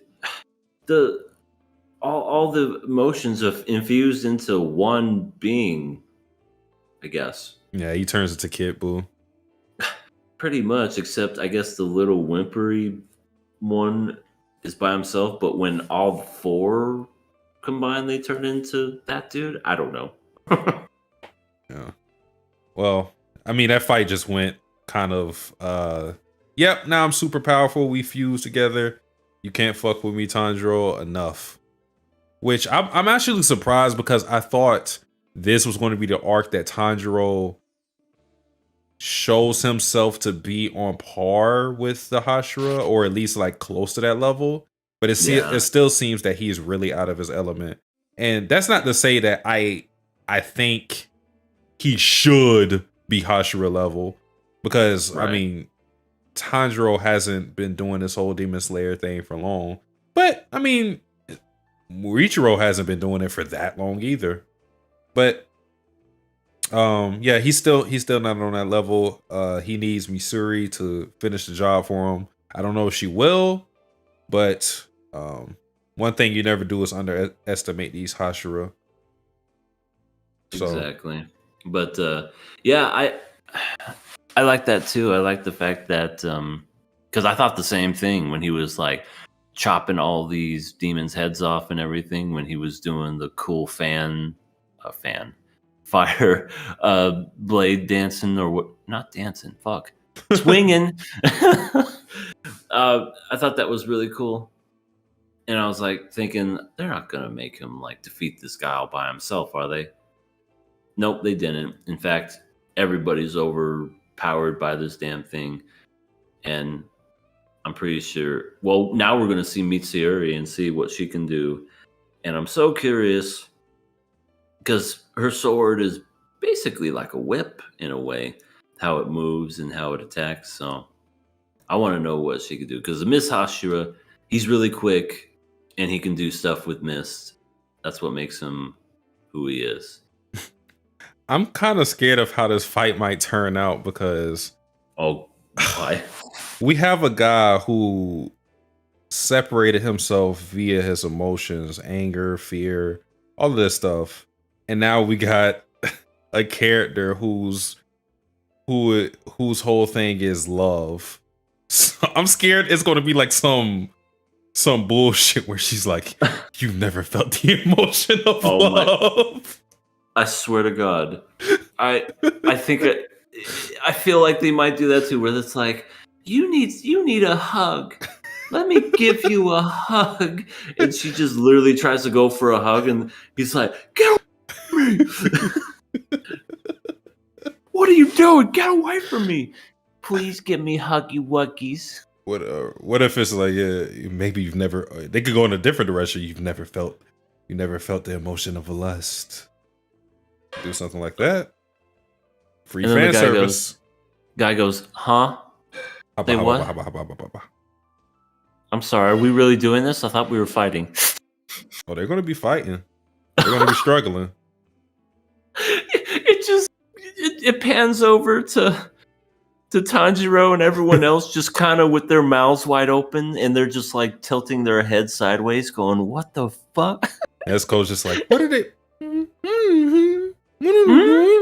Tanjiro's like, they're wrestling. Naked. Oh. and then the Mohawk shotgun guy says, bullshit, they're straight up fucking. You're gonna do this here now?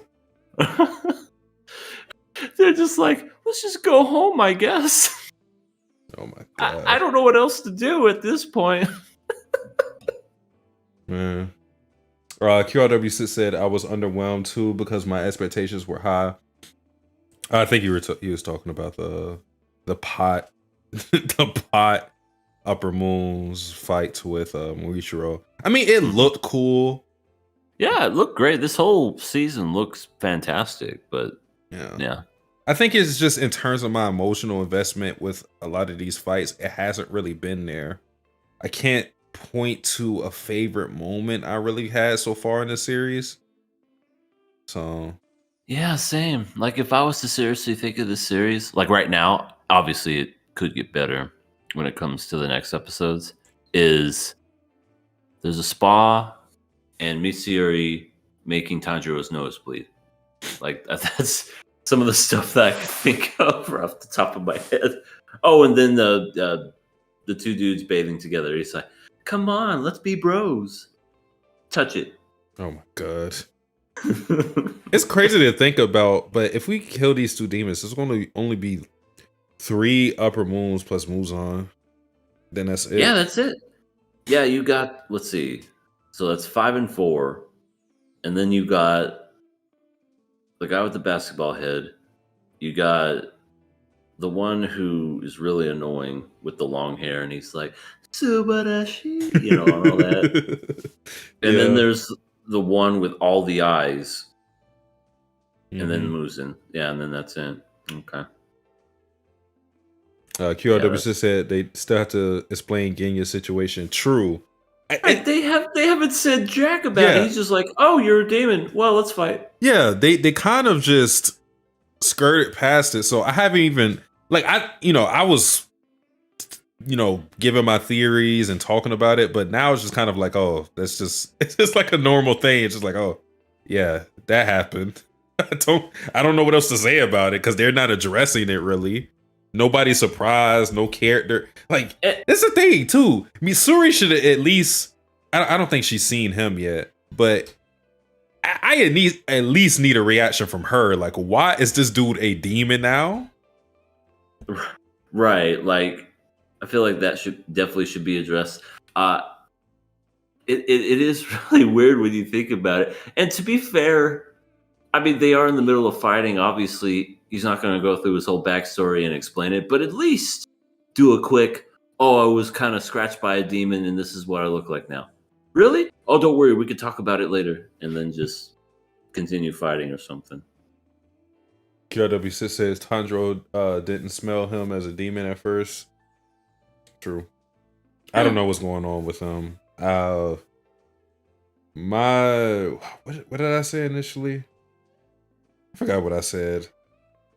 Yeah, I forgot what I said. I think I said like he was half demon. I think maybe when he got scratched by his mother when he was a demon, that maybe that was like half the process. But we saw this man in the light before, so he's not dissolving like Nezuko would.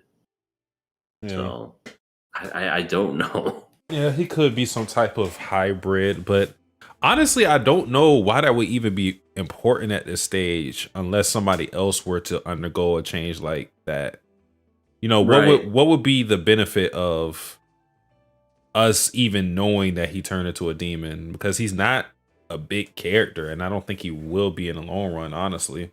He's just not strong enough. Right. He had his few moments with his shoddy, and then that was it. Yeah. Other than that, I don't remember much. Yeah, it's kind of like when that novelty of him using a shotgun wore off. It was just like, oh, okay. Because it was just surprising. It's like Demon Slayers are all fighting with swords, and then this one guy's using a shotgun. Right. And probably during an era where guns really aren't prevalent. But yeah. Neat. But it wore off. I agree. How did you feel about Muichiro's backstory? It sort of became a talking point on Twitter. I'll say what that point is after, but how did you feel about his backstory? It was interesting to say the least, because at one point he was as optimistic as Tanjiro. You know, he was in good spirits because when we were first introduced to this character, when we first see him in the village, he's just like, who are you? Who's this guy? Whatever, do this for me. Kind of a dick. Kind of like, and then he had a twin brother who was the dick. Well, I wouldn't say he was a dick. He was just very negative, pessimistic. He lost a lot, and so he looked negatively at the world, which I understand from that point of view. He lost his father. Well, they lost their father. They lost their mother, and all that. Yeah. But I thought it was interesting with that perspective. Like I said, he used to be really popular.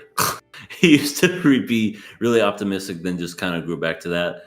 The whole losing the memory thing, I always feel like that's a cliche, even in anything, whether it be anime, movies, shows, unless it's like super believable. But you know, he fights one demon with blind rage, and his brother dies, and then he loses memory that way. I'm like, okay, whatever. I guess that's that's a thing, I guess. But kind of sad, you know. But at the same time, in Demon Slayer, I feel like everyone loses someone they love. That they just become a freaking Hashira. So, yeah. I just thought it was okay. See, okay, so the talking point on Twitter was that Muichiro's backstory was repetitive, and people were kind of bored by it, which I agree. And here's the thing with it, because a lot of people were responding to that by going like, you know, what do you expect? They got to show their hatred for the demons and whatnot. It's not the fact that the backstory doesn't make sense. It makes perfect sense. It's just not that interesting when we can kind of understand reasonings for wanting to be a Hashira. You know, because everybody's going to have that same thing of demons killed my close ones, and this is why I changed the way I did. And with his backstory, we didn't really get anything new. If he just literally said demons killed my loved ones, it wouldn't have really changed anything from getting the fleshed out backstory, you know, because they show it in the sense of extensive detail of his father going to try to help his sickly mother, him slipping and dying, his mother dying, demons going to attack his brother, him going blind rage mode, and you know, all this different stuff. And it didn't really add that much, surprisingly, for how much it was focused on. And again, it's not about it making sense or not. Is it entertaining? Because if I go to a series like Attack on Titan, for example, everybody can have a reason for joining the Survey Corps and hating Titans, but it's not as if we get a backstory for everybody regarding why they hate Titans or whatever. It's kind of just a universally understood thing of why you would hate Titans. Sure. So, and I feel like in Demon Slayer, there's always these backstories. So, I mean, I can understand why they would say it was boring and why it wasn't that interesting. Because I agree, it's pretty much run of the mill at this point. But I guess I come to expect it in Demon Slayer. You know, everyone really has a backstory and a little like, oh, this is why I joined. Hell, Mitsuyuri, I guess, didn't really have a backstory, but she joined because she wanted some love. Yeah. So I mean, she just has a few words said, and then Muichiro gets a full-on episode dedicated to it. But it didn't bother me. Yeah, it was boring, but I'm also kind of glad I watched it in the way that I did, where it was episodes 8 and 9, because it kind of made it better. Had I just watched episode 8, maybe I probably would have been annoyed. Okay. Because it felt like it was all connected, you know? Yeah, I get what you mean. QRW said, Bloodline is the best story in wrestling, and some of the stuff there is predictable, but it works as entertainment. Oh, yeah, absolutely. Yeah, you could be predictable and be entertaining. I think me and EA both share the sentiment that subverting expectations doesn't necessarily make something good. So no, it don't. You could definitely do something that we expect and it still be good, because it's all about the execution of things rather than the surprise factor. The surprise factor only gets you so far, and once that wears off, you better have a good foundation to stand on. Absolutely, I agree. But that's pretty much it with Demon Slayer. I'm hoping that they take care of this demon sort of fast, quick. He has a cool design, at least. You know, I like the whole... I forgot what that guy's name is. I see it all the time in anime, you know, with the thing on his back. It may be... It's like the lightning god. I can't remember the name, though. I'm not too sure. Cool design, though. But I'm kind of over these Upper Moon. I need the other guys in. Sub them in, please. Tag in. Yeah. And different Hashira. I can't believe how absent Shinobu is in this series. She's like in 3 episodes.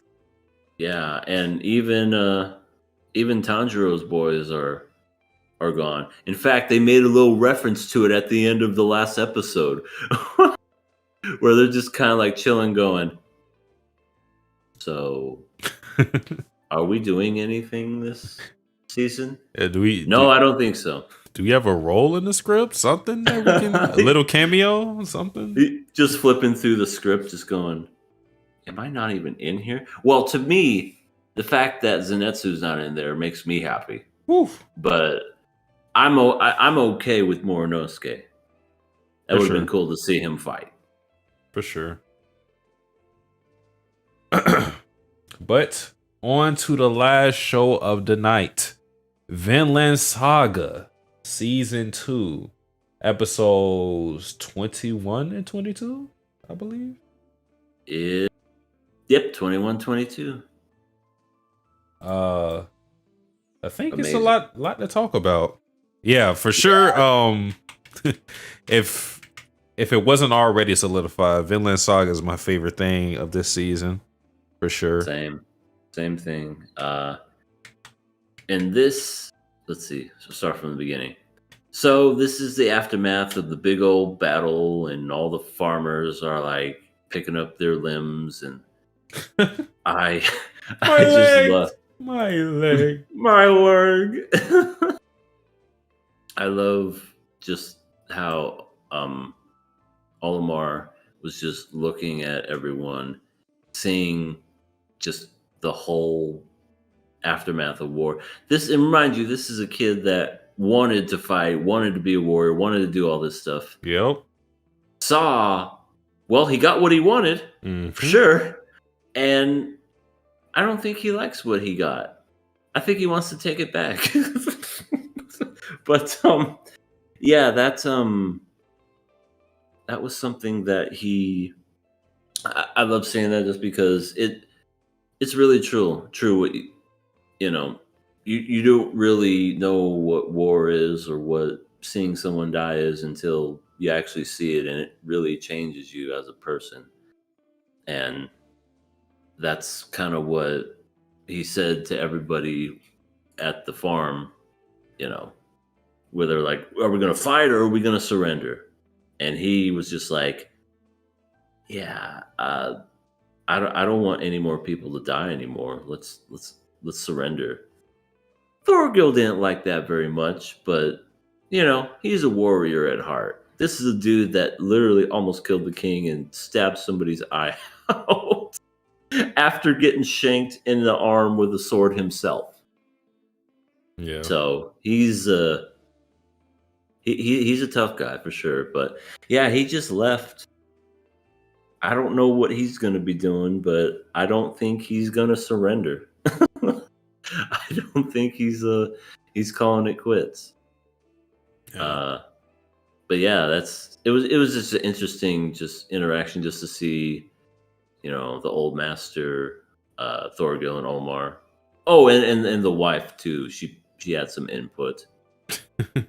Because she doesn't have to fight nobody like everyone else does. She's like, get your asses back out there.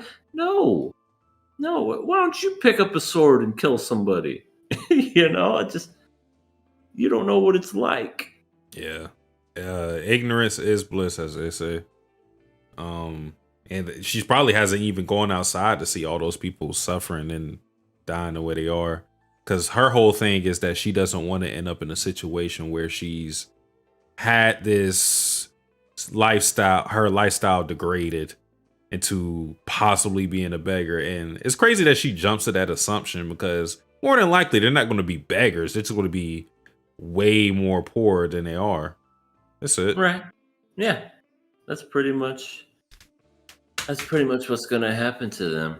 But that's what happened with that section.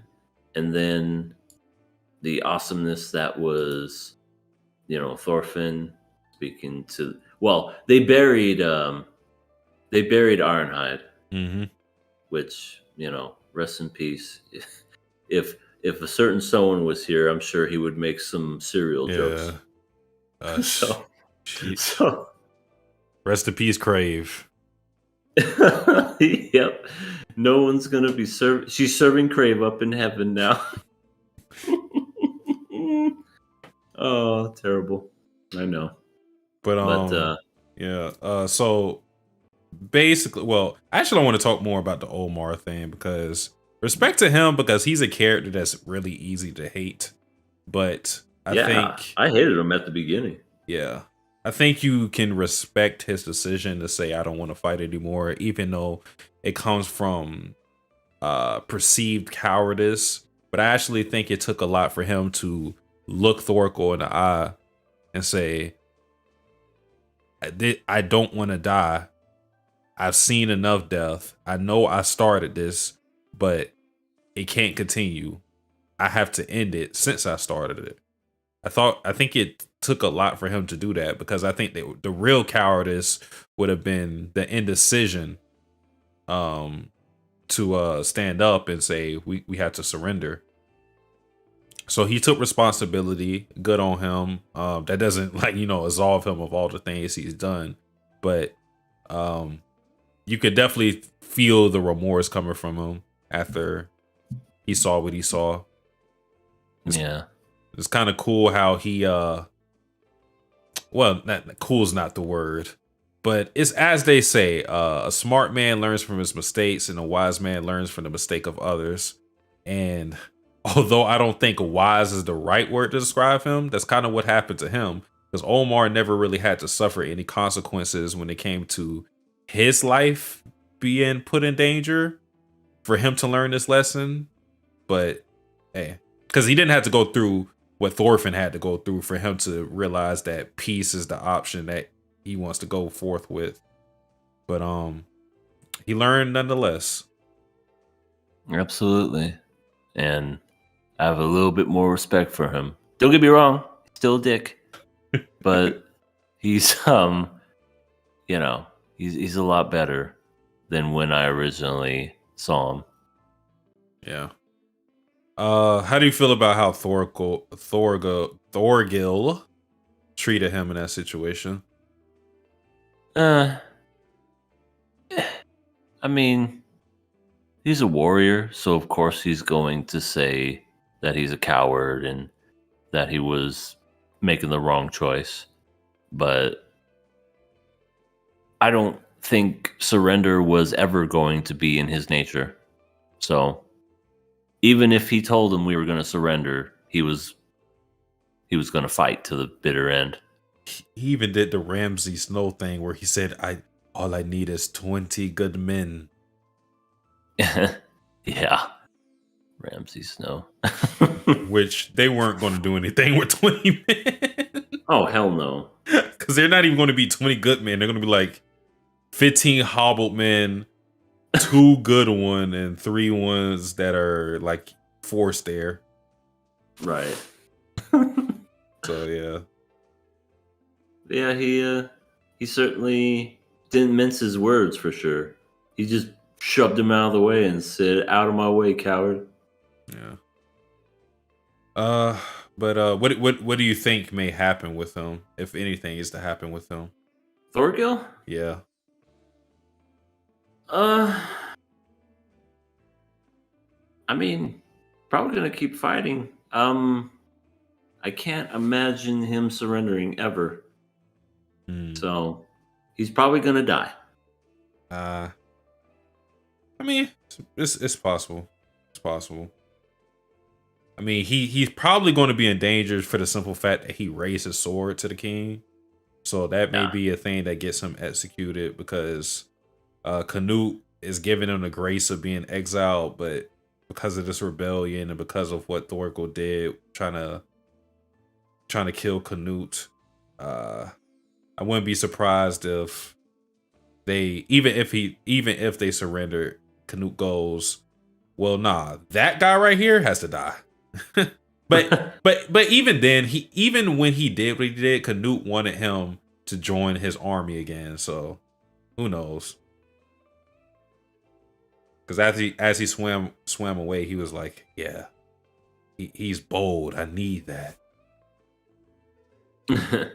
He just tried to kill you, Your Highness. I know. I liked it. I loved it so much. I want some more of it. Canute's just a big masochist. Oh, God. But yeah, the next episode we saw Thorfinn becoming a true warrior, realizing he has no enemies. Loved the moment. Was so great. That was so great. He told Leif that he was going to try to make peace. And how are you going to do that? I'm just going to talk to him. Oh, okay. So he goes, and at first, no one's giving him the time of day because of his size. Yeah. They're all thinking who is this Joker? Get him away. It was at the very end of the episode prior to this one where he said, if I could take 100 punches, will you let me see the king? And that big, really strong guy was like, okay, you'll go down in 2. Let's do this. And I kind of liked how Thorfinn was handling all the punches and everything.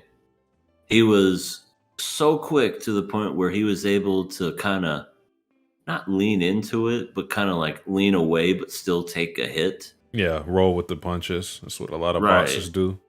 Exactly. That's That's what it reminded me of. Is just a lot of that boxing technique. So, yeah, he was doing good until Fox distracted him, and then he took one sucker punch to the face and flew. But he got back up, and oh my gosh, that part gave me goosebumps. Where he was like, "I'm not done yet. You call that a hit? That was nothing.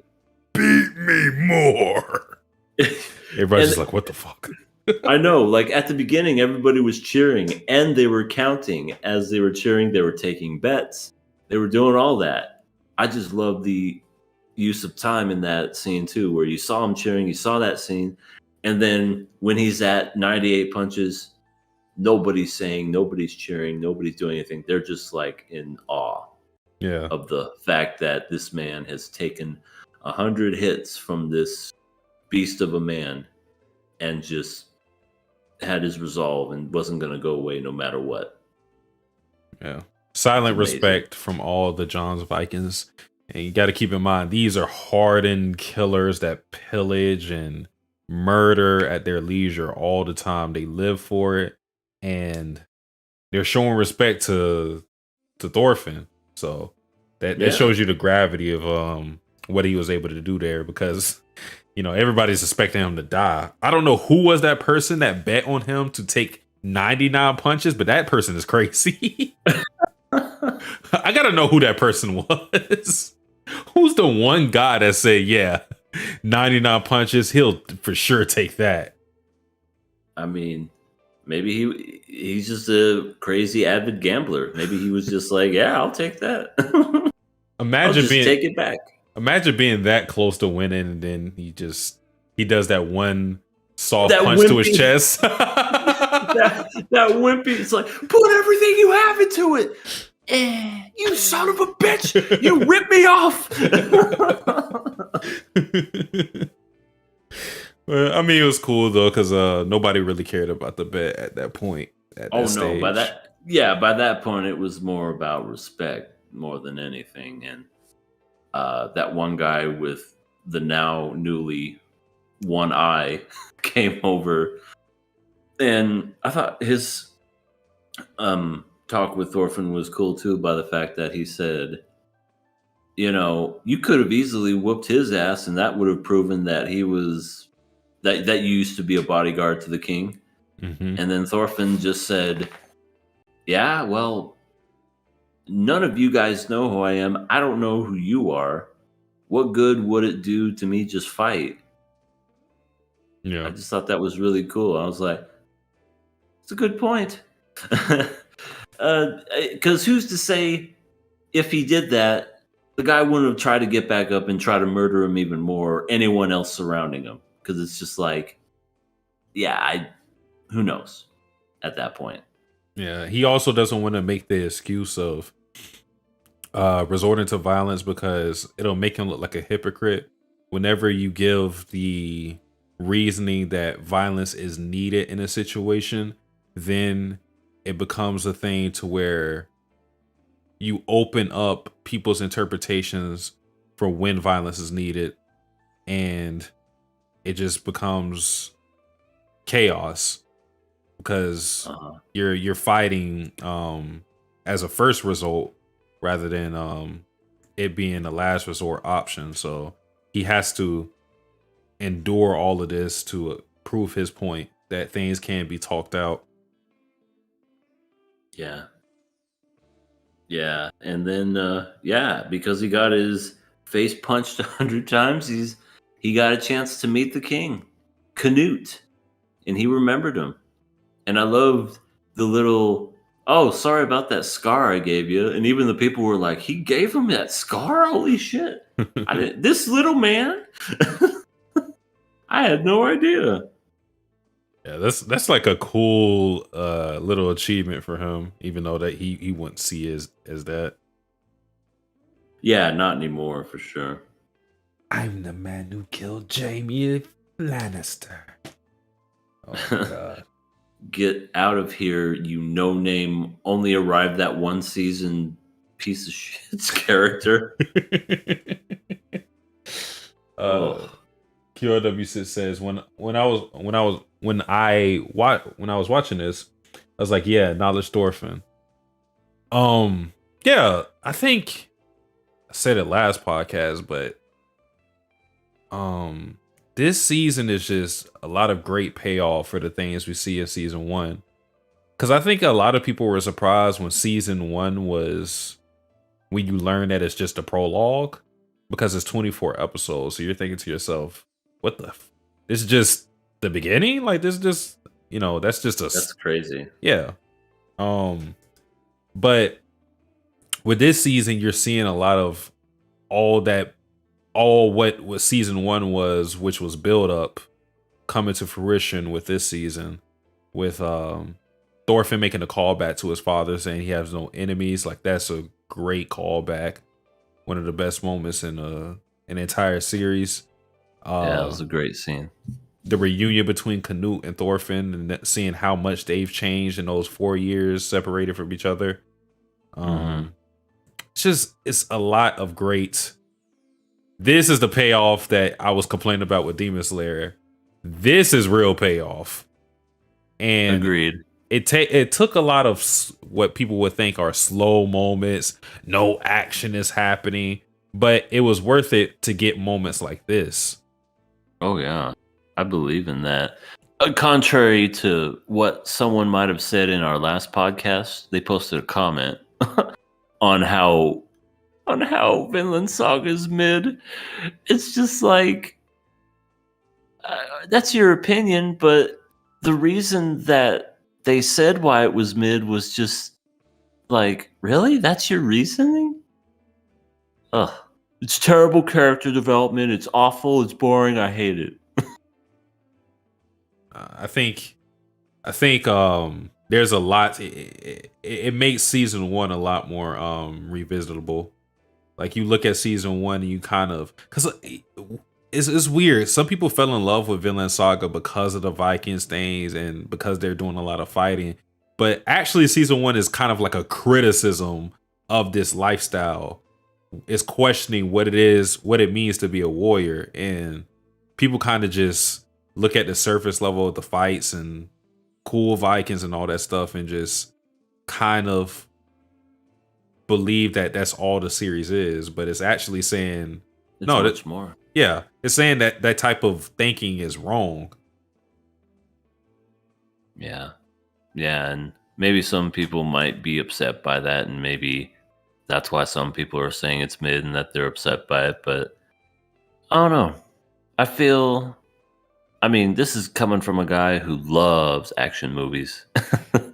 I feel if you enjoy the story and the journey of that story, I don't think you can get anything wrong at all. And the Vinland Saga's greatest strength is its storytelling.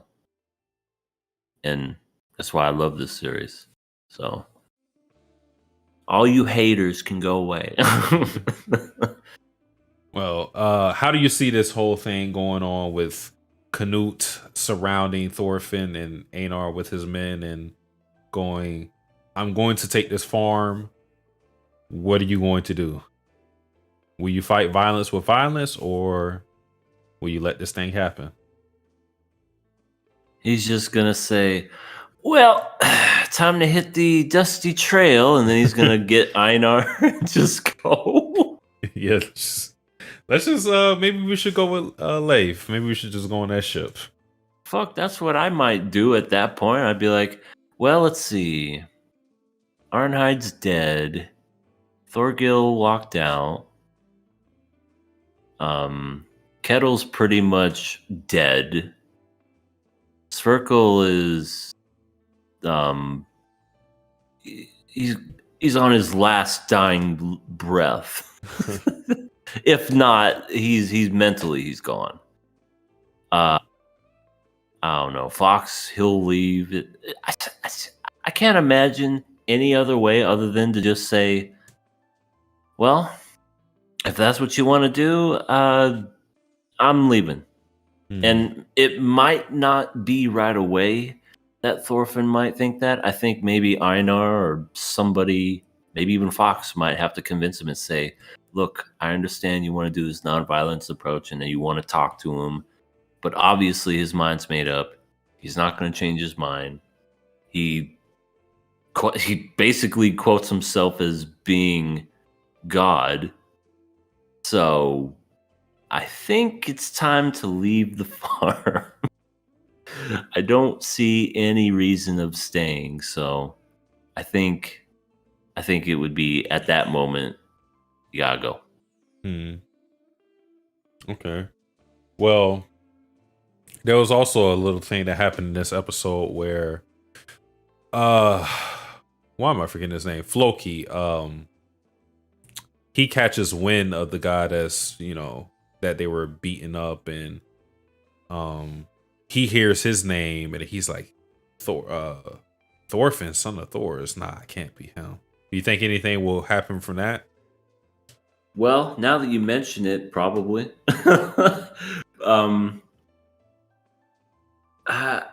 I can't imagine him trying. Well, why would he try to kill Thorfinn? He doesn't even know who Floki is. So it's like, what reasoning behind it would it be? If he does talk to him, I can't imagine he would ever bring up the fact that, oh, by the way, I'm the reason why your father's dead. But if for some reason he does do that, I can't imagine Thorfinn going back to being blinded with rage, because he kind of left that a long time ago, and the whole point of this season was his arc of getting rid of that. So if anything, if he does mention it on the off chance and says, oh, by the way, your daddy Thor's, yeah, he was my friend a long time ago, but then he and I killed him. I don't know. I don't think Thorfinn would do anything. I think he would be upset, and I think he would be mad in the sense of, why did you kill my dad?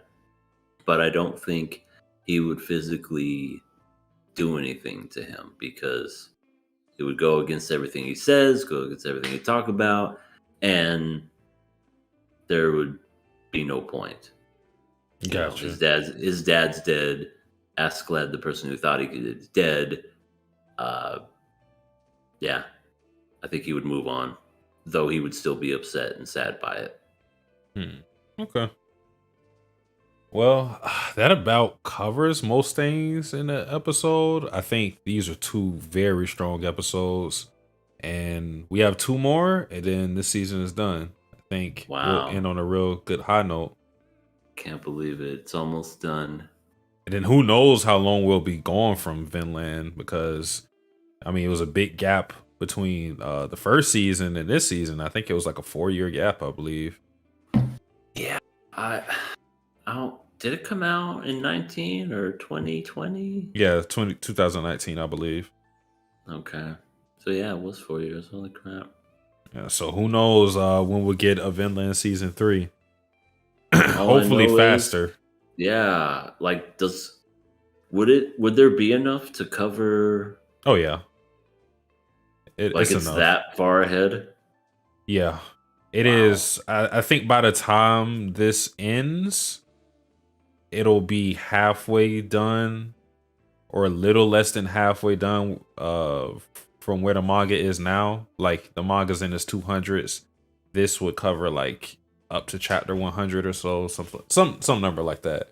So like half of the current manga right now. Okay. So plenty to adapt. Okay.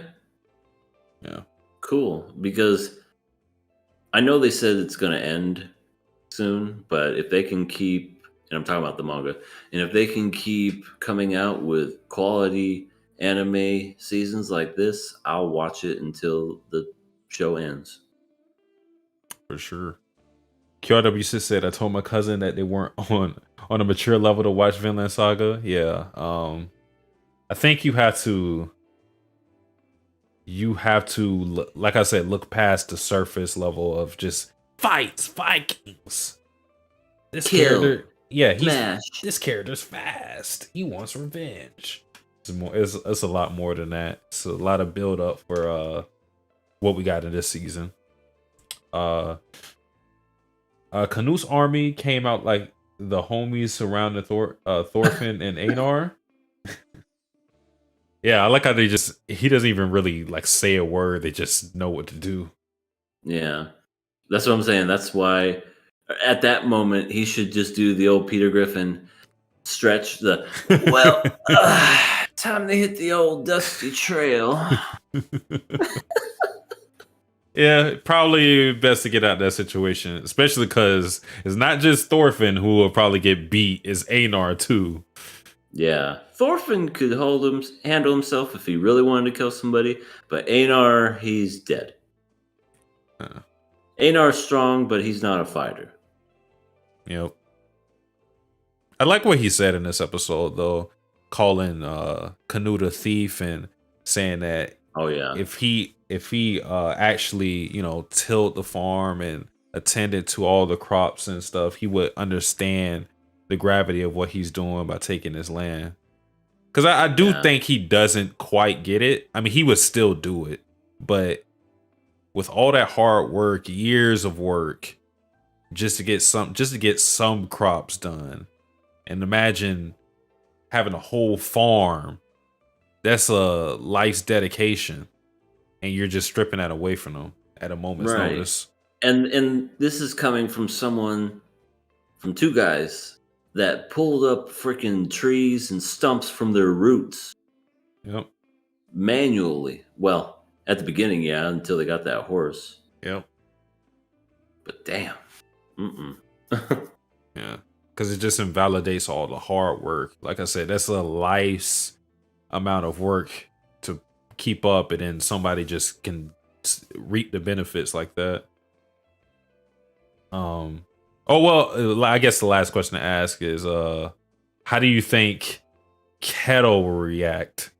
Or do you think there would be a punishment for Kettle? Or he's dead.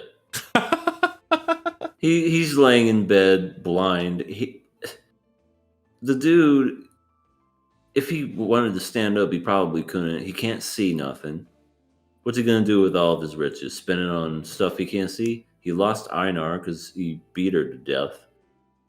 I don't see him living. Well, EA just put out a hit on you, Kettle.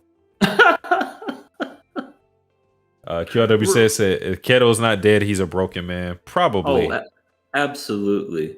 He lost everything. He lost his farm.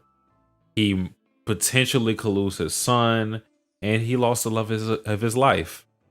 And he may lose his child. And he might lose his wife. Yep. Yeah, he definitely lost everything. Yeah. Hey, but fuck him. Yeah, he's not a good guy. Yeah. But that is it for tonight's show. So, EA, one question to ask you. What is it? Where can they find you? Well, I love the X.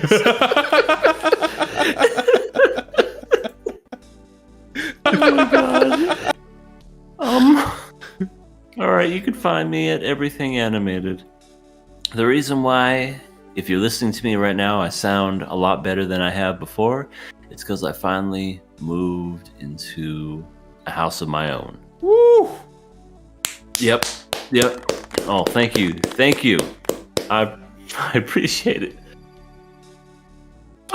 So yeah, it was a long time coming. Moved yesterday, was exhausted.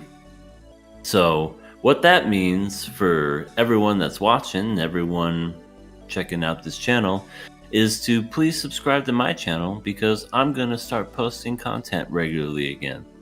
I'm not saying it's going to happen right away. I'm not even saying it's going to be this month. All I know is I'm going to take time with my stuff, and whenever it's ready, I'll post it. So definitely check that out. Who knows, maybe I'll go back to doing more streaming stuff. So yeah, so I got that working for me, and yeah, thank you QRW6, and I will see you guys next week. As for me, you can find me at Satsuki the Savage YouTube channel, as well as Satsuki Does Savage, with a DA on my Twitch, where I play Persona 5 Royal, where I also play Ace Attorney right now, Justice for All, and a slew of other games probably in the future. Best places to catch me, also Twitter, where I lose my mind whenever basketball shows up. Yeah, those are all the places you can find me, and that's about it. Appreciate everybody who watched us up to this point. People who watched us early on. Appreciate all of y'all. Have a good night. Be safe. Bye. Later.